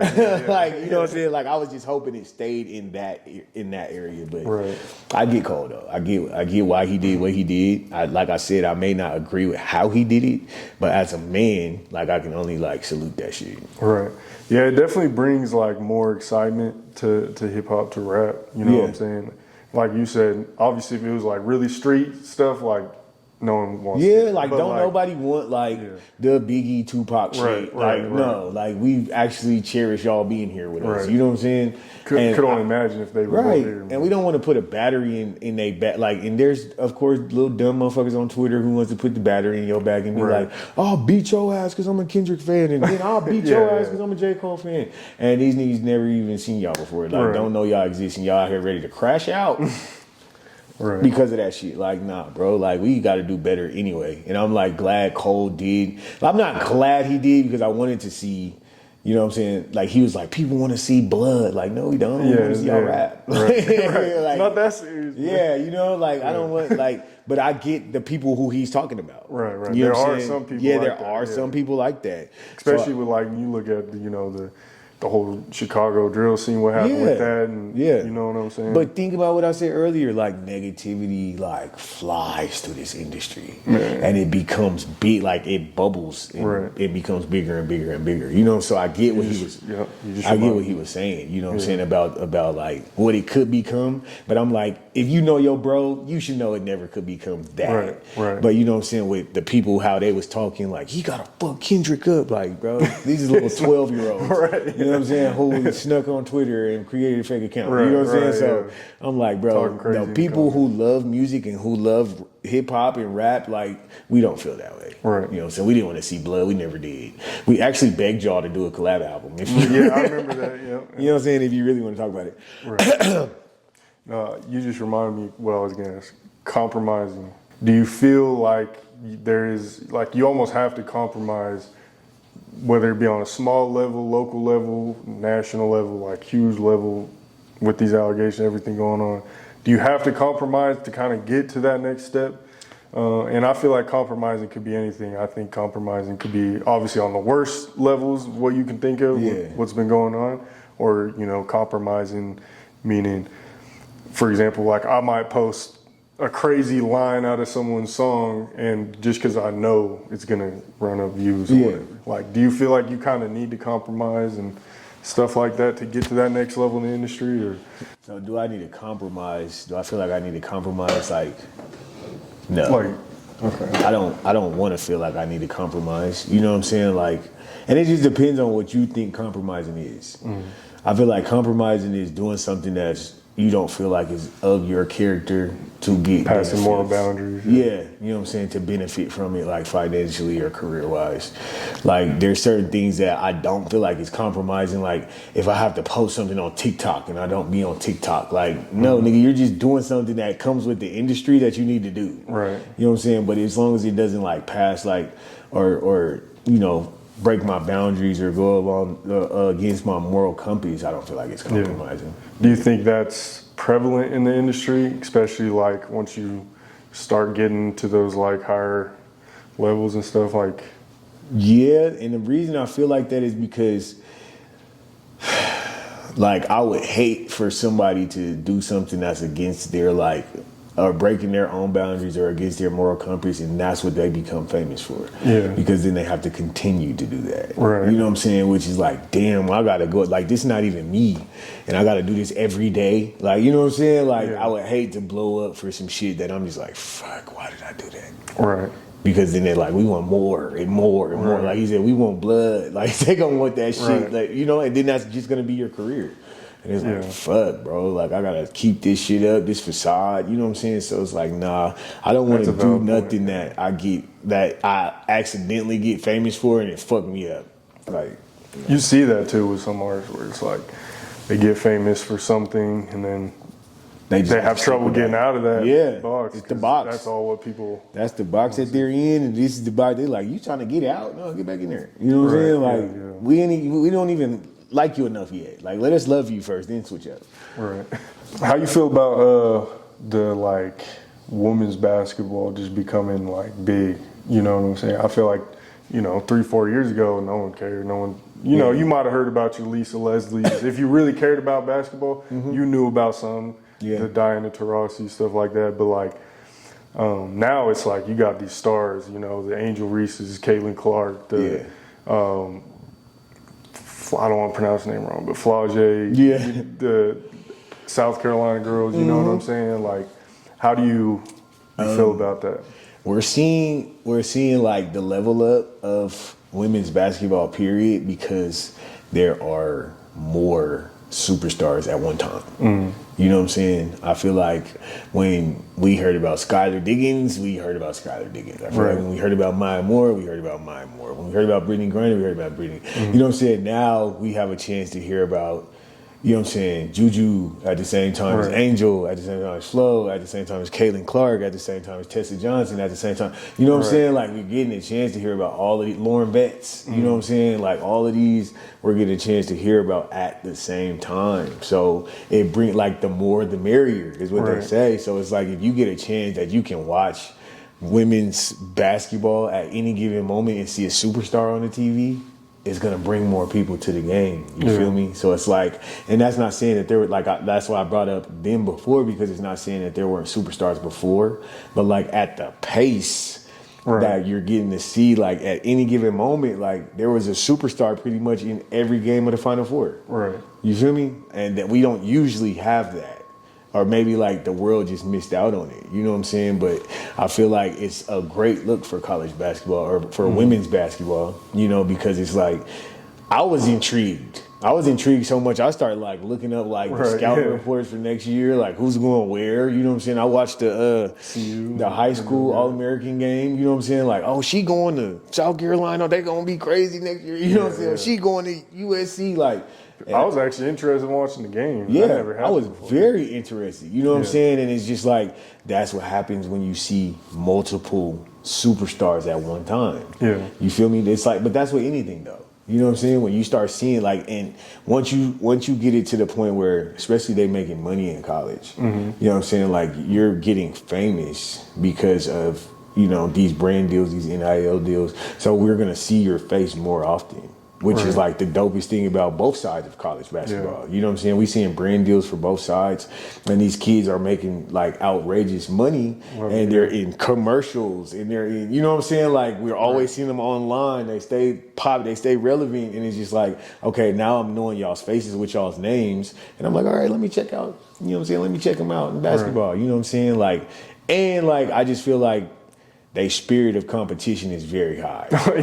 You know what I'm saying? Hell yeah. Like with either whether it's good or bad. You know what I'm saying? You got people waving, you got people like, get off the court. You know what I'm saying? And then you got people like praising God at the same time. Like it's like I'm very interested because it's interesting. Like that's the best way I could put it. You know what I'm saying? Like I'm watching they fucking excuse my language, they post game reports, and Paige Buckers had like one of the craziest bars I ever heard. You know what I'm saying? Like I'm like, what? Like, hold on, I rewind. Like, okay, I like her now. You know what I'm saying? Like what she said something like, I did everything I could so God could do everything I can.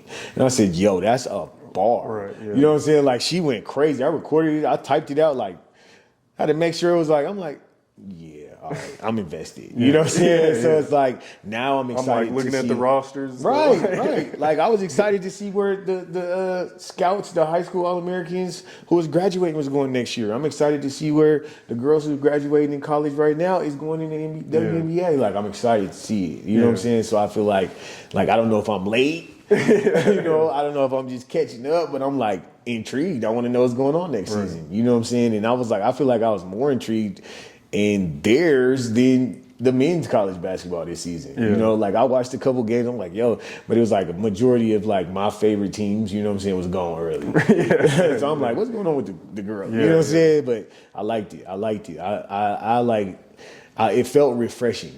You know what I'm saying? And not just for the women's, of course, but it just felt refreshing on all aspects of basketball. Right. Because it's always been a topic of like how the men always get paid way more when it comes to basketball. But now, you know, we're seeing the women. Let's even the playing field. You know what I'm saying? Like, let's do it. And it's like dope because they get like, of course, their brand deals, and you know what I'm saying? Like, they get chances to make millions of dollars and feed their families, which is like the dopest part. You know what I'm saying? Because you hear about like the WNBA players not getting as much money as the NBA players. You know, and I feel like with these NIL deals and endorsements and stuff like that, like they're gonna be able to get a bag. You know, so like you would want that. You would want that for them because they deserve it. Right. Yeah, it's cool. My girl would look at me crazy, like, why are you watching these girls? I'm like, it's what you like. Like, I need, like, whatever, some of them pretty, but like, this actually entertaining. Because before, I just paid attention to the men's and the NBA and whatnot. But and I like, literally, like, somebody my age, like, we literally got to watch basketball, like, to see good basketball. Like, these girls are kids. You know what I'm saying? Like, I can't look at these girls like, oh my God, like, they're kids, bro. You know what I'm saying? They're in college. I got a sophomore in high school. You know what I'm saying? He's about to be in college in 2 years. Like, I can't look at them. You know what I'm saying? They're they're kids. And it's entertaining. That's what I'm saying. I watch it because it's entertaining, not because I like the girls. Like that's crazy. But like, as far as the men's game and the women's game this year, I feel like, you know, there's been some chatter as far as, you know, like you said, a lot of people believe the women's game was actually more entertaining than the men's game this year. And like, you know, I noticed, at least from my perspective, the first couple rounds I was watching the men's, you know what I'm saying? Because, you know, CU, CSU, then they lose. Hey, you start watching the women. Yeah, you started the Final Four of the women's was like, damn, like, and then when you think about it, like, you could really almost name more stars from the women's side than the men's side. Like, I've really paid attention to the men's side, so I can name some stars. But I feel like the average person probably can name more like women's stars. Yeah, I think so too. At least from like the Final Four. For sure. And it was like, I feel like the Elite Eight, you know what I'm saying? It was like the last 8 teams was just like, okay, this is all crazy. You know what I'm saying? Like, this is some crazy shit going on. So I'm like, you know, you didn't really get that feeling a lot with the men's this year, but it was still dope. You know what I'm saying? Like, you still had like characters come into play that you was rooting for, like the. I was cheering for Purdue because UConn's won. I've seen them win so much, and I had my money on Purdue. But oh my goodness! But you know, just like the RJ, I think his name is what is RJ Barrett. Burns or something like that. From North Carolina State? Yeah, Burns. Yeah. Or DJ Burns. He was going crazy. Yeah, like DJ Burns. Yeah. Like, I'm like, I like him. Like, you know what I'm saying? Like, that's what I feel like he's becoming a star. Like, they becoming stars, you know what I'm saying? And that's, like, dope to just, you know, even though he didn't win, I, like, wanted him to win, you know? But I'm like, they becoming, like, I think it's just dope to see like the underdog story, like from nothing to something, and you know what I'm saying, like that. Yeah. And I'm like, that's dope because we never see the work that they was putting in before this. Right. I think I know this might be unpopular, but I like Zach Edey. I know he's 7'5". Yeah. But like, it just seems like there's so much doubt towards him because you know they lost first round last year as a 1 seed. And then, like, the scouts are saying he ain't even going to be, like, a top 5, 10 pick, maybe end first round. I'm like, this dude's, like, Yao Ming, like, he's, like, special. You know what I'm saying? But the whole team depended on him, though, at that game. They did. And at the same time, like, bruh, if you that guy, you know what I'm saying, then you got to carry your team. Right, yeah. Like, UConn was just a better team. They were so good, yeah. It was just a better team, you know what I'm saying? Zach Edey, like, it don't take nothing away from him. Right. There were certain times I'm like, you guys just start dunking on motherfuckers, like, if you just want to win this game, like, but he can't just do that shit by himself, you know. And then I caught myself last night because I tweeted, I was like, fuck UConn. Now I'm like, wait. I can't be like mad at them for being great. Yeah, no. I can't be mad at them, so I'm like, wait, let me catch myself. Because they fired. I was just mad because I put my money on Purdue. They went crazy, and I was like interested because they had a freshman who was doing shit. Like I'm like, okay, he nice. Oh, for UConn? Yeah, no. And that other tall dude too. I forgot his name. Klingen. Yeah, he's 7'2". Something like that. Yeah. Yeah, he's pretty nice. Okay. Going off of the entertainment aspect, I could have tied this into the topic earlier, but one thing that I feel like personally there's, I suppose, a lack of in the scene right now is like entertainment. For example, when you came out with the Out the Dark tape and you had those crazy visuals and like the stuff to unlock things. I know we talked about this last interview, but I feel like it kind of helps my point. That was entertaining, you know what I'm saying? When Savvy came out with the Box State Baby and he's talking about every city, and that's entertaining, you know what I'm saying? Like, and it doesn't necessarily have to be a bad thing. I feel like those are two examples of positive things. Yeah. I feel like there's kind of been a lack of that recently within the scene where it's like people kind of just going through the motions. Okay, I'm gonna do this show, I'm gonna post this video, that's cool. But like, I see Milwaukee, and I'm just using them as an example because they kind of hella entertaining right now with like the dude I've been posting in the store and like doing the live shows everywhere. He's doing it on a college campus. He's just going everywhere. The little dance moves they're doing, like the Ethiopian dances and shit, like stuff like that. That's like I'm noticing like their scene popping right now, even though it's maybe not mainstream yet, but just like getting them popping, especially like in that area. Right. I feel like I would like to see more of just that in Colorado, but it doesn't have to be the same thing, but just our own entertaining twist to it. You know what I'm saying? Like, but what is the? Yeah, what's your opinion on that? No, I'm saying my question to that is like, what is the number one rule of entertaining? Right? Is you have to have fun. I feel like a lot of these movies aren't having fun. Facts. Yeah. It's like I gotta go rap, and then I gotta shoot a video, and then I gotta do a show, because I gotta do it, because I'm a rapper. Instead of being like, when you have fun, you create that type of energy that Bape Shirt and Box State Baby had on the city. You know what I'm saying? That comes from having fun with this shit. When I created Flex something, we was having fun. You know what I'm saying? I feel like people get into the point to where it's like I said, they get stressed out. They get fucking like, I'm desperate. I'm dependent on music to feed my family. You know what I'm saying? And then it doesn't become fun. Like the person who's gonna have fun with this shit and have fun the longest, they're gonna get fired. You know what I'm saying? Because if you even look at the industry right now, like don't nobody care about that drill shit. Don't nobody care about shooting and killing each other, and don't nobody care about how tough you is and shit. Like people want to have fun, which is why somebody like Sexy Red is like skyrocketing to the top of the charts because all she doing is having fun with this shit. Like that's it. Very entertaining. You know what I'm saying? Like when you start having fun with this shit, like it's the same thing like somebody playing like a basketball player. It's the same thing with like anybody's career. Right. You know what I'm saying? Like the moment it becomes work, the moment it becomes a job, that's like the beginning of the end. You know what I'm saying? That is the journey to the end of, you know, your career when it becomes like, I don't want to perform no more. I don't want to go to the studio. I don't want to shoot a video. You gotta catch yourself. You know what I'm saying? Like with the Out the Dark, we had so much fun. I was unlocking, having people unlock shit off the album. Like, if y'all buy the $1,000 worth of merch, this song is gonna unlock. And they was doing that shit because we was having fun with that shit, bro. You know what I'm saying? Like people have to figure out a way to put fun back in the scene, and then that energy is gonna start becoming what we want it to be. You know what I'm saying? Not even what we used to be. I feel like it could be better. Right. But it has to be some fun going on. You know what I'm saying? It's too much the ops and you know what I'm saying? Like all this and EBK music. Yeah. You know what I mean? Yeah. So I don't mean to name drop, but people been talking about it. You get what I'm saying? But it's that's what I'm saying. It's too much like shit like that to where it's like, damn, we can't even have fun because you got to keep your head on the swivel. And, you know what I'm saying? No, let's get back to having some fun, bro. Right. Having fun with this shit. Once we get back to having fun with this shit, like the stress is gonna take away from it because it's not gonna feel like a job. Right. Yeah.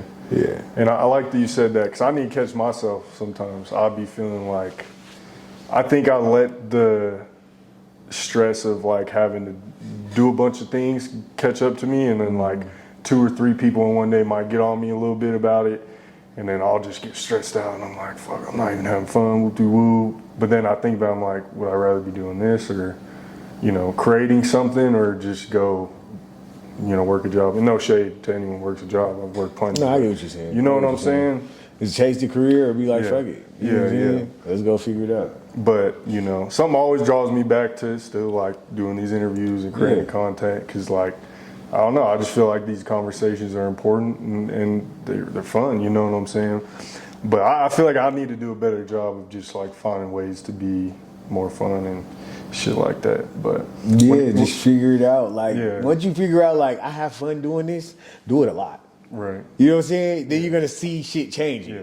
Like the shit that I have fun with, people be like, I'm sick of this, laughing all the time at this shit. Like I will watch something for 30 times in a row. Right. If I laugh hard at that, I will watch it until I can't laugh no more. Right. You know what I'm saying? Because I'm having fun. Like that's how you got to treat like everything you do. And I notice when I make an investment in my business or just like do something different, like I have more fun with the interview. Like even just little things like buying these mics or going to the studio, trying the podcast style, doing the different camera angles. Like that makes it more fun. Just doing different stuff. Like. As far as the drill stuff too, though, I agree. Like when I first started, I still listen to it when I'm in the gym or whatever, like certain vibes where I'm like, okay, I need that extra pump or whatever. But like, nowadays it's like, I feel people were kind of following that, and like, it's just too much of that. And even like when I be posting stuff, I'm like, I be trying to tell people like, man, like I gotta blur out this gun. I don't really like I don't want to post this, but I'm going to, and I was just like, I don't know. It's not. I feel like there's not a long-term success with that anymore. Like you know, there was a moment where you know Chicago did their thing with that, but and the thing is, it's never gonna be dead. You know what I'm saying? It's never gonna be done and just completely over with. But I feel like more of let's get some money. You're right. Let me especially out here, we're found off gold. Like but it's like no, I'm saying like the songs that's like people having fun, or it's like let's get some money. Let me motivate you to get some money. You know what I'm saying? Let's be bosses. Like that type of music is like going up. Right. You know what I'm saying? Or it's like the relationship type music where niggas is like, you know, talking about taking care of women versus like, you know, being on some other shit. Like they call it tricky music, but that type of music is going up. Like it's music that you like having fun. Like I'm having that shit and I'm doing what I want to do and I'm living my life. Like I'm not worried about the tripping and the beefing and you know what I'm saying? Like the smoke, and I'm not worried about that right now. But if it come this way, it come. You know what I'm saying? Like that's the music that's like niggas is like, nigga, this shit going up. You know what I'm saying? Like they want to hear about how to get some money. They want to hear about how you fresh. They want to hear about you. You know what I'm saying? Making boss moves. They want to hear about you making business moves. Like niggas not caring about your options. Especially as you get older. Like it's like, as you get older, I mean, as I get older, people listening to Afro beats, and you know what I'm saying? Like, I'm listening to all kinds. It's a vibe, you know what I'm saying? They like, bro, hey, look, young nigga, we came to get some hoes, we came to get some money. Like, we ain't worried about that extra shit. That's what niggas my age is on. Right. You know what I'm saying? They not worried about the opposite and all that shit at all. No, that's fact. I can't even. Well, I'll be, you know, especially when you start having kids and stuff, you're like. Obviously, I can't play I'm not trying to play certain type of music in front of them, but I can play you and AP all day in front of my son and feel cool. You know what I'm saying? Like he can listen to that shit. Yeah, man, we trying to get on some money shit. And that's no shade because I understand, like, you know, people. I understand that part of the game too. I just like feel like it's burnt out. Yeah. You know what I'm saying? Like we haven't been hearing about y'all killing these for 10 years now. Like it's burnt out. Yeah. I think, you know. It goes without being said. Everyone knows. Chauncey Billups recently got inducted to the Hall of Fame. The guy. I'm not 100% sure if he's the first Coloradoan to be in the Basketball Hall of Fame. I tried looking it up. I couldn't really find other people. I think he is. He might have been, yeah. Definitely. I think there's been like nuggets in the Hall of Fame. Right, I don't think it's been like somebody from Denver. Right. You know what I'm saying? So but that's the guy though. That was so dope to see. Yeah. And it just shows you like crabs in the bucket mentality. You know what I'm saying? I knew that was coming too. Like what you think about the people who was hating on it. Right? Bro, I don't care. Like, you know, and I text, bro, and I'm like, yo, proud of you. You know what I'm saying? Like, you did that shit. Like, you just motivating us and inspiring us even more to go further. Right. You know what I'm saying? So it's just like, and he like still respond. Like, he still talk. Like, you know what I'm saying? My dad hit him, he respond. Like, he just... Like, that's just, he a real one. You know what I'm saying? So I can't really listen to what the outside noise is on bro, because at the end of the day, like, he did something that, and like I said, he showed us representation. Like, nigga, we could all make it. That's enough right there. Yeah, that's it. You know what I'm saying? Like, you know how many people talking about he should have gave back and did it. Like, shut the fuck up. Yeah. Go get some money. He did in different ways, you know what I'm saying? Like, with that, he's always supporting the 303 League, which I've never seen a bigger Pro-Am league until now. You know what I'm saying? And like, I don't know him personally, so I don't know. I'm sure he's done plenty of other stuff for the city. But I think even if he hasn't, like, he should show you that it's possible to be from here and go get some money and go be a boss and go, you know what I'm saying, really do your one too. Like, I feel like we expect a savior. Like, once we get out of that fucking mentality that we need somebody to save us, like, we gonna be straight. Looking for handouts. Like, look, ain't nobody coming to save us. I say that shit in my music too. Like, nobody's coming to fucking save us, nigga. If we don't save ourselves, then that's it. Like, that's it. Like, but nobody's coming reaching back to save us, my nigga. People ask me the same thing about why Big John don't, like, bro, nobody's coming to save us. Yeah.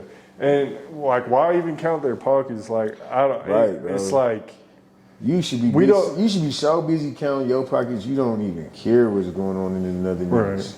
Well, and they probably got so many. Once you get to that level, you probably got so many bills and so many things you got to take care of and pay for. Like you're becoming somebody. Like, it's not just your life is bigger than Denver now. Right. You know what I'm saying? Like, you're international, like, you're in the Hall of Fame. Like, bro, like, that's the highest level of the highest level. The highest level of what you've accomplished. Right. Straight up, bro. Like, you know what I'm saying? Like, so my thing is, we just, like I said, we got to stop acting like somebody got to save us. Right. And we got to get so busy counting our own pockets that another nigga's pockets don't matter. Like, that's number one rule. You know what I'm saying? What irritated me about that was, like, when I seen it, it was like people was trying to like sound so smart and use these big words to like reason with why they felt their, I don't want to say hate, but like I can't describe it in any other way. That's like, bro. Like just because you're using these big words to like knock someone, don't make you sound like any better or like that you're, you know what I'm saying? You can have your opinions, but like, I don't know, like, I've always learned when you celebrate someone, like, you gonna win. Like, the energy comes back around. I don't know. It's just weird. Me personally, I hate like deep dive culture. Like you have to fucking write these long ass articles about how you feel about somebody else and what they did. Like somebody who don't know you, who ain't did nothing personal to you. You know what I'm saying? Like because you feel like they should have gave back in a different way. Like, bro, like I said, go get some money. Yeah, get some money and you do it. Don't go get some money. Then, you know what I'm saying? And then say, because it's like I hate like how people always be like, celebrities don't do this and celebrities don't do that when they ain't even put $1 in nothing. Right. You know what I'm saying? I'm gonna go do this when I get the chance. It's like, well, go do it. Like they got so much money, they should be investing and giving back and doing charity for this, and you ain't put $1 in a charity. You ain't put $1 in your community, but you expecting somebody to come put 20 million in. Y'all won't put $1 into your community? Like, come on, bro. Yeah. And it don't even gotta be like that. Like do for your community, build your community up, bro. Right. Like that's what I'm saying. Like we're blinded by hope. Mm-hmm. You know what I'm saying? Like if you got hope, people be selling us hope all the time and be like, oh, this feels good. We be blinded by hope, and then it's like waiting for a savior. Like, like that shit lame as hell. And I just be like, once we get to that point to where it's like, look, I'm Trev, you Brent, like I got you, you got me. Okay, let's add somebody to it. You got you, you got. Then we gonna build something to where it's like we don't need nobody. Right. You know what I'm saying? Like there's not gonna be, I'm telling y'all, this is Denver, Colorado, nobody's coming to save us. Like it's not even important to save us. My nigga, like to the world, to the grand scheme of the world, that world don't give a fuck about us being saved, nigga. Like I seen the same kind of chatter on such a like white thing to say. I seen it like when I posted, like you said, John from Sony, the CEO of Sony Music. It might not be 100% correct what I'm saying, but I'm pretty sure. Why don't he blow somebody up then? Why he ain't put nobody on? Like he handled his business. You know what I'm saying? Do what he had to do. Like nigga, he put himself on. Right. Like. That's what I like. Just to see somebody be able to put themselves on. Man. Right. You put yourself on. That showed me I could put myself on. Right. That's it. That's all That's all we needed them for. Like, if one of the biggest people in the music industry put themselves on here, then you can do it too. Exactly. That's it. That's what people need to start looking at it like. But they like until they look at it like that, we gonna it's gonna be a long road. Right. Okay. Because I feel like people just be like just looking for somebody to blame anybody. Right. Yeah. You know what I'm saying? Like goes back blame y'all while my pockets ain't fat. Like, nigga, I don't wanna hear that shit, bro. Go get some fat pockets, man. I'm gonna keep reverting back to that shit, bro. Right. Like I'm gonna keep reverting back because that should be the biggest focus. Like getting your career right, getting your family right. You know what I'm saying? Like if you got kids, getting your kids right. Like man, no excuses. Right. Like you gotta take care of the shit you gotta take care of. That's it. That's it. That's all. How'd you feel about Squizzy, Cowboy Cook, and Kevin Kane opening the Foreplay restaurant?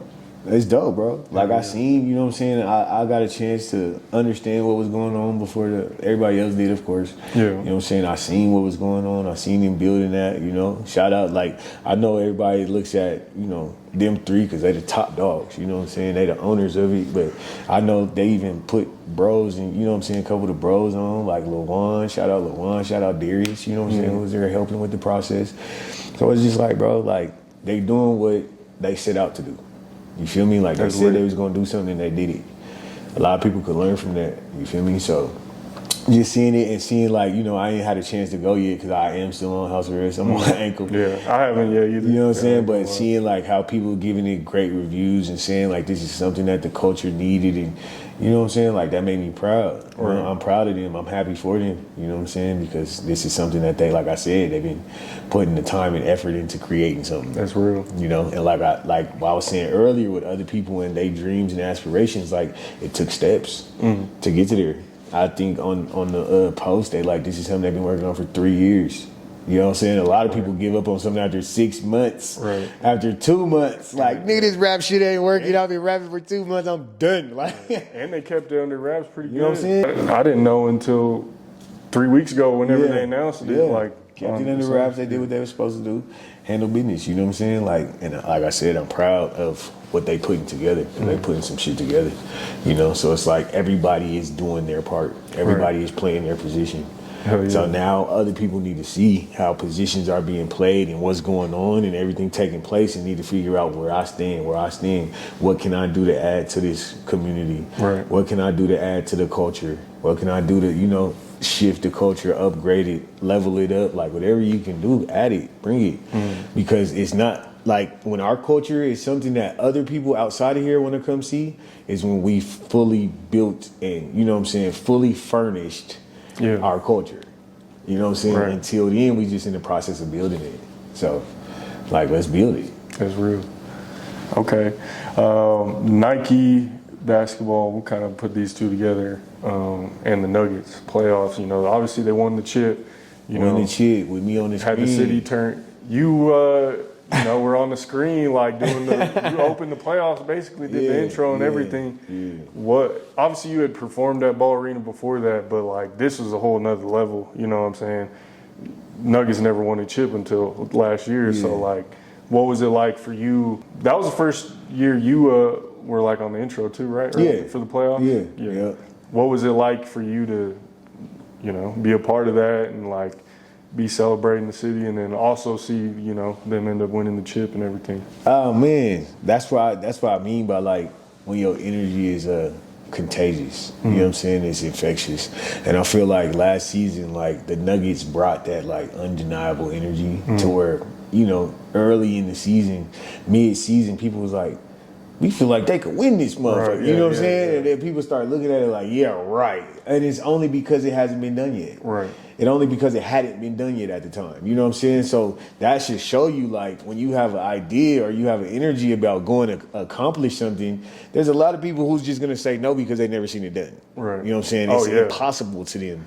Fair. So it's like when I seen it, and I'm like, when I went to do because each round of the playoffs had a different video. Like it had the same visual because I did it all in the same day. So I had pretty much the same outfit and shit on. Yeah. But each of them had different words. So I had to do a script, like different parts of the, you know what I'm saying, of the script. Like second round of the playoffs, welcome to the third round. So, but if you realize only the first round of the playoffs, I said who we was playing.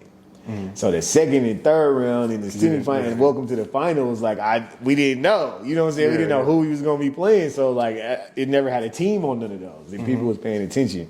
So they like, all right now. And I feel like at the moment that I got to the part where it was like, welcome to the NBA finals, like I got chills. That's, you know what I'm saying? I got chills. Because they hadn't been there yet. Yeah, and I'm sitting there like, am I really saying this? Like, and we about to do this? Like, you know what I'm saying? And they like, and the people who was there like, bro, we just feel like this is our year. We just feel like this is the year. Like, if we're going to ever do it, it has to be this year. Right. You feel me? So I'm like, all right. So I'm up there and I'm like, welcome to the NBA finals. And then they finished it, they edited it, they sent it to me. And I'm like, yo.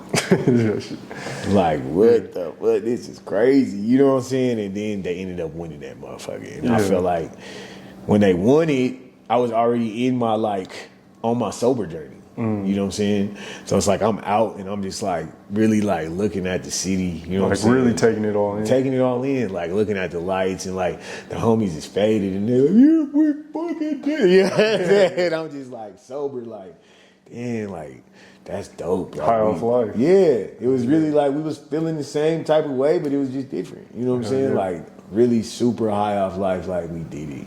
And I felt so good. And after that night, like, and I didn't drink that day, you know what I'm saying? Because people was like, you gonna drink if y'all win. You know what I'm saying? Like, and when I didn't drink, and I just sat there and I was just like, we did it. We finally did that shit. And it was just like, I didn't even feel like I wanted to drink. Yeah. You know what I'm saying? I was like, we just accomplished something that I was a part of, like history. I was part of history. Right. You know what I'm saying? So it was like that was like super dope. I always gonna remember that. Like I keep that phone, like that video is like in my phone under my favorites. Yeah. Like I'll go look at it every now and then. I got the video where they playing it and LeBron is looking up. Right, yeah. You know what I'm saying? Like I got that video. The song playing. Yeah, got the song playing. Like, yeah, bro. Like that was something we came together and was just like, I was just like super like felt you know blessed that they chose me to do that shit. That whole team song is like time I make a sports post, like that's so easy. Like it's such a good song for me. Yeah, and like who knew that it was like the song that I had for Madden, and that was like gonna end up being like the Nuggets. Right. You know what I'm saying? Every time they win, he play that shit. Yeah, and it's actually a good song. Because like usually I don't listen to Madden music, but like that song, I'm like, I can actually like bop to this. Bro, it's funny because people was hitting me up like, man, and I heard some shit, and I like went to look who did it, and I was like, that was you, and I was like, yeah, bro, that's crazy, you know. So yeah, but that's another one of them songwriting placements. You know what I'm saying? Yeah, bro. So were you were you at the game when they won, or were you just? Nah, because you know, I think they won in Miami. No, they won here. It was game 5. Oh yeah, it was here. I'm tripping. So what happened was we had the party at the lobby. Oh, okay. So we had the party with the lobby, and then you're right, we was here because that's when AG like you walked walking through the street. Yeah, he walked home type shit. Like, bro, it was insane. And like I just I felt like we was gonna do it, but I didn't know if we was gonna do it that day. So I'm like, I just want to be with my people. Yeah. And then we just celebrated it.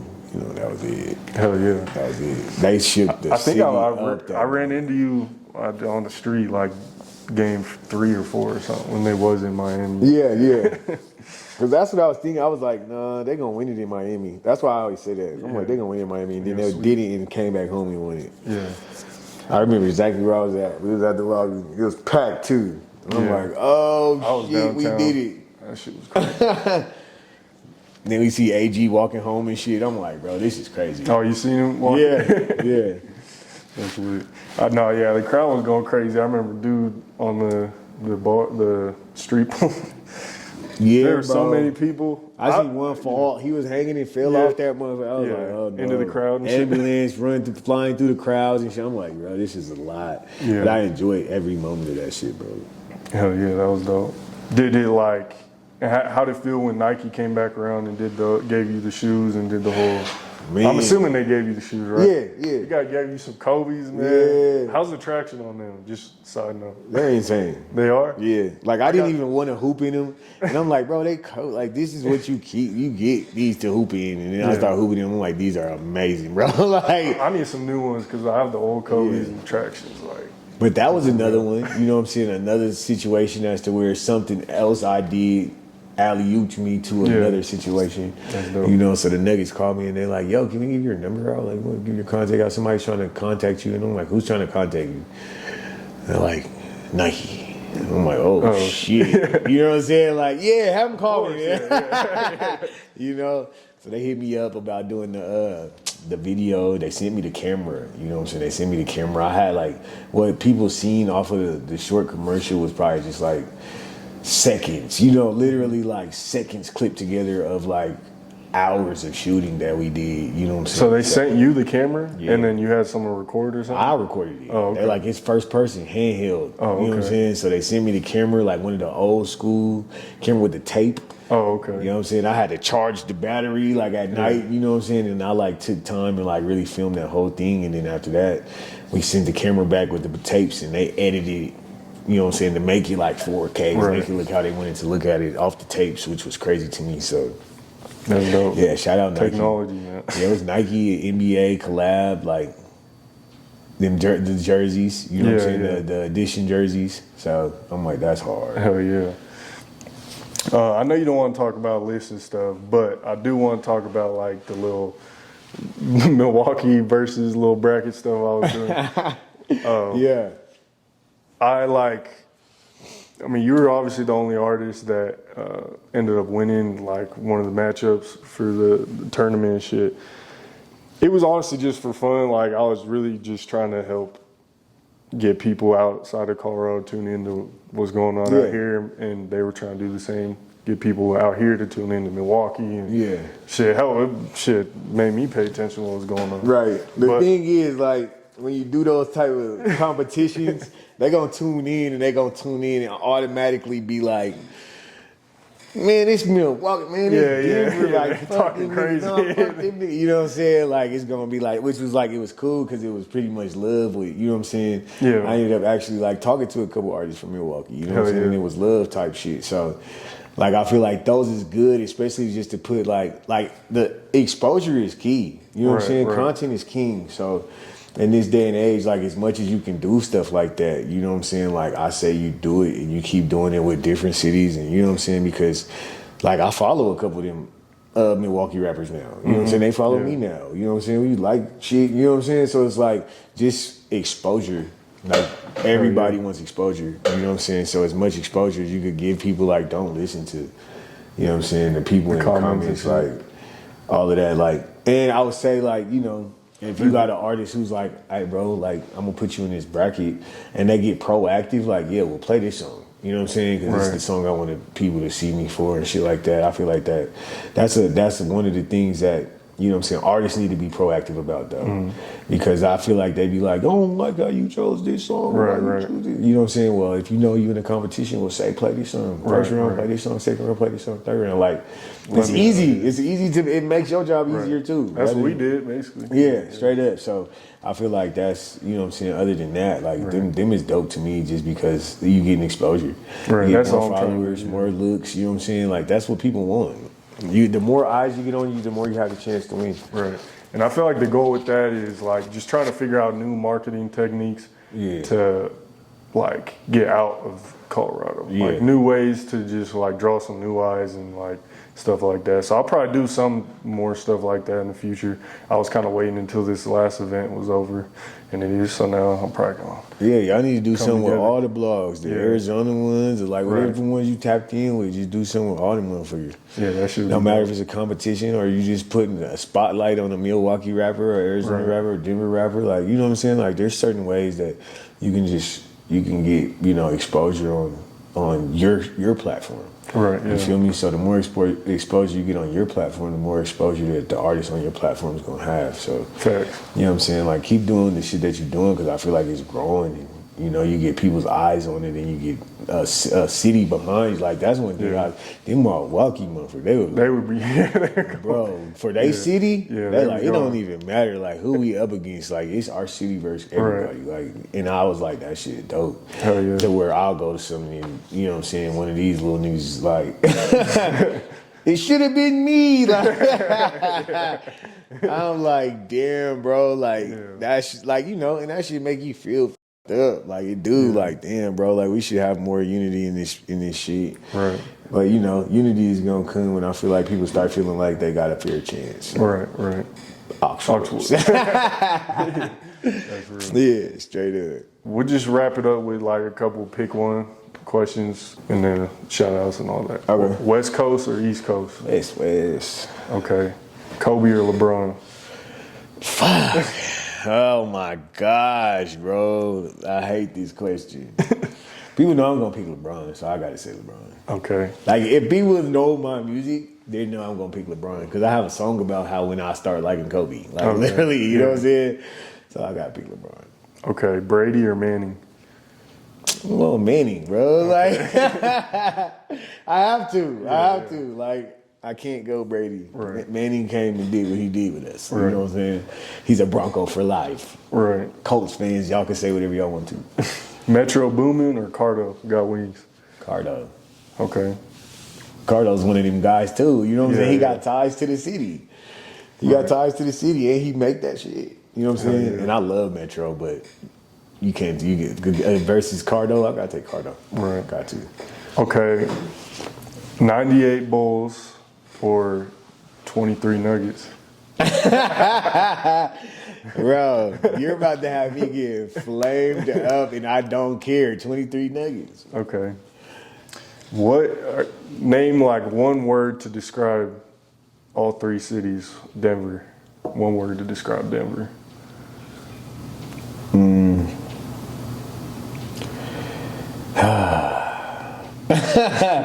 One word to describe Denver. I want to say budding.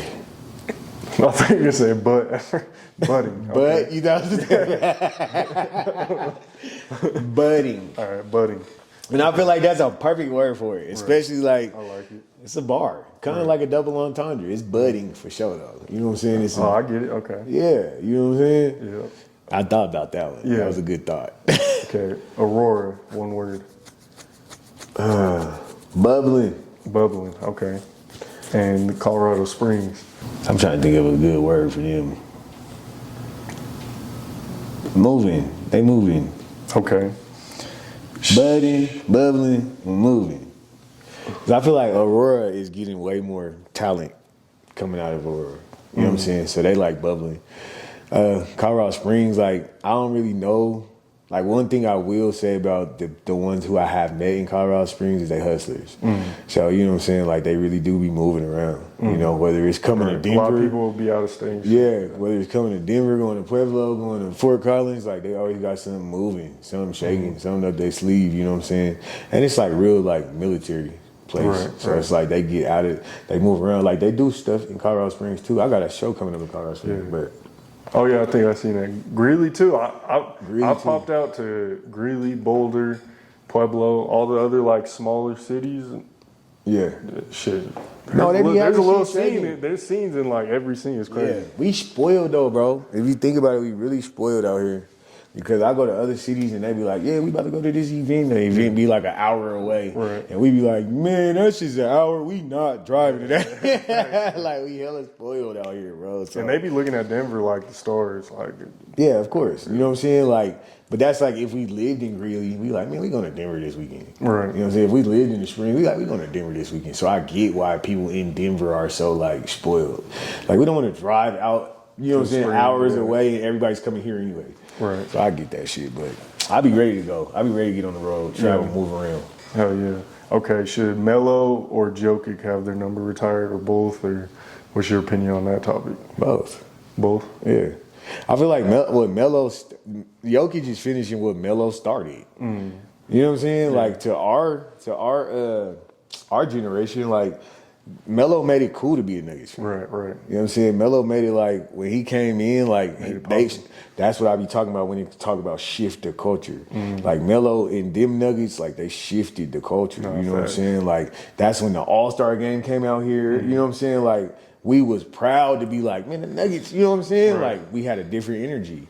And I feel like that was the same energy that I feel like we just actually executed, you know what I'm saying, and capitalized on last year. But Melo and them started that energy. Hell yeah. Jokic and them cleaned it up. You know what I'm saying? Like, that's real. So I can't never be like, of course I'm gonna look at Jokic like he the best Nugget ever. Won the chip. You know what I'm saying? He got MVPs, he got finals MVP, like he won the chip, like I got to. But Melo is never gonna be off of my Nuggets list. Like I don't care what nobody says. You either Trace. Like I don't care what nobody says. Trace be going in on that. And Squizzy be going in on that too. Okay, which sport is harder to go pro in, basketball or football? Basketball. I agree. It has to be. Yeah. It's way less players. Yeah, it has to be. But football is obviously tougher, like, physically, but... it's more, I feel like it's more wear and tear on you. You know what I'm saying? But who knows? Like, basketball is very fast-paced. You know what I'm saying? It's a different type of shape you have to be in to play basketball. I feel like football is like you have to have a different type of strength. Yeah. You know what I'm saying? For like the whole game. I feel like basketball you have to have a certain type of strength for positioning. Right. You know what I'm saying? Football you just need to be strong. Like, facts. Or you gonna be getting cleaned up. Right. Like, that's just what it is. But yeah, I feel like it's harder because it ain't a lot of people who's on basketball rosters. Who's your hip hop Mount Rushmore? I'm not doing this. Not doing this? Right. No. I was trying to keep it outside of Colorado. No, I'm not doing that. Who you like more, the Rockies or the Avalanche? Avalanche. Because they won the chip? Because they're winners, period. Rockies been embarrassing the Okay.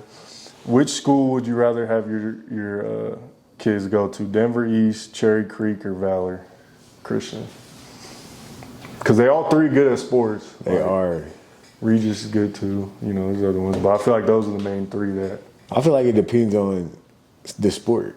You know what I'm saying? Like if... Let's say football and basketball. Football and basketball. You got to go Creek for football. I feel like basketball for East. Facts, yeah. If you could do one interview with like one mainstream like platform, what would it be?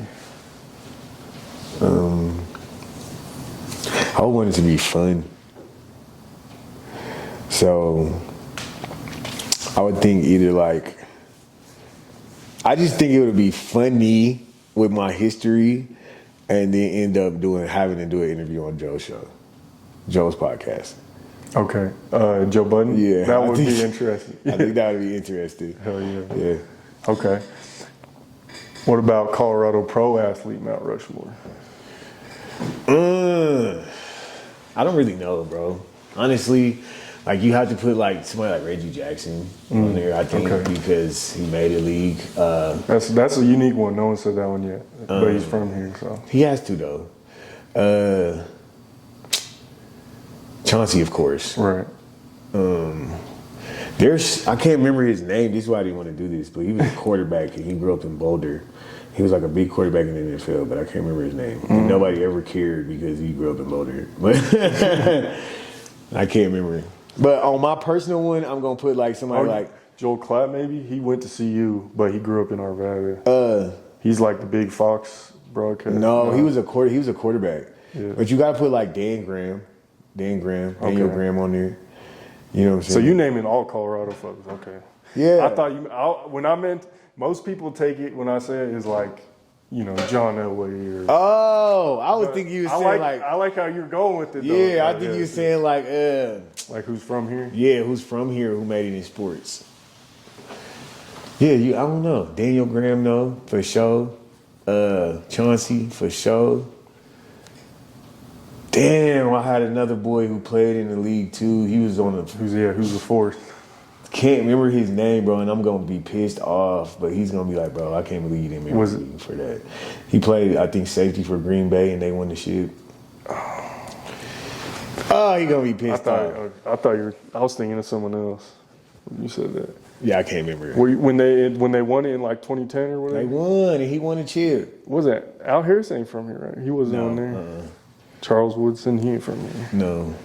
I can't remember his name. But that's gonna be tough. I think that's a good question you need to ask like on your page. Yeah. Like who's your Colorado athlete Mount Rushmore? And they gotta be from Colorado. That's a good point. That's a good one. Okay. I'll put Shake Hills on there too. Ask Shake. Oh yeah, she dope.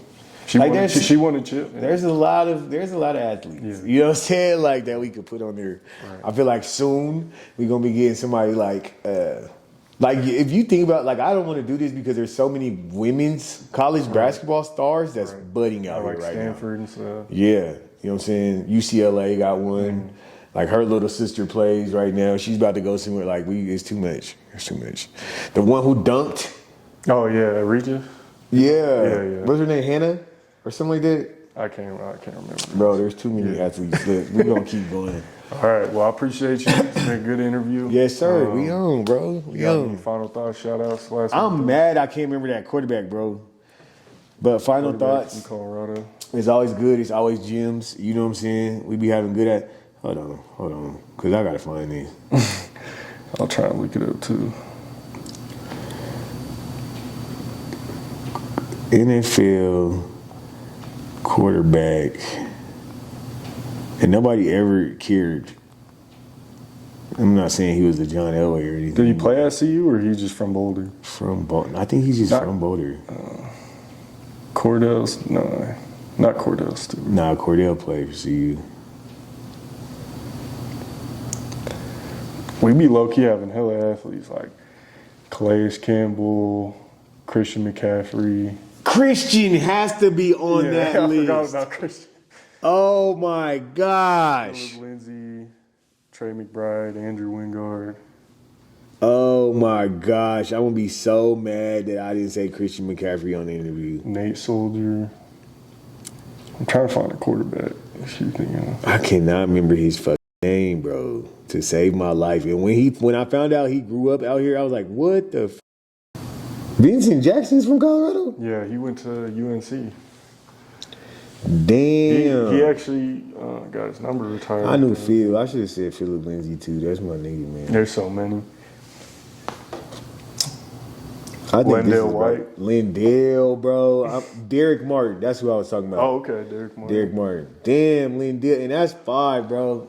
2, 3, 4, 5. Damn, bro. There's too many. Yeah, it's too many. When you actually look at it. But then you got that's Derek White. Crazy to think about. Derek White's from here. Derek White, bro. This is gonna be a good segment. They're gonna be pissed. They're gonna be pissed. All right, can I get a make sure y'all go follow Trev Rich on everything, Instagram, Twitter, Facebook, YouTube, all that links will be in the description of this interview. Make sure y'all hit that like button, comment down below your favorite, favorite Colorado pro athlete of all time. Of all time in the comments. Your favorite Trev Rich song in the comments. Hit that It's gonna like be button. like flex soon. Yeah. Hit that subscribe button, hit that bell button, stay notified when all latest news drops. Can I get a shout out from Mile High Minute one time? Yes, sir. Hey, this Trev Rich, you know I'm always checked in with Mile High Minute, man. Turn us up. Hell yeah, Mile High Minute #1 blog in the universe. We out. Appreciate you. We out.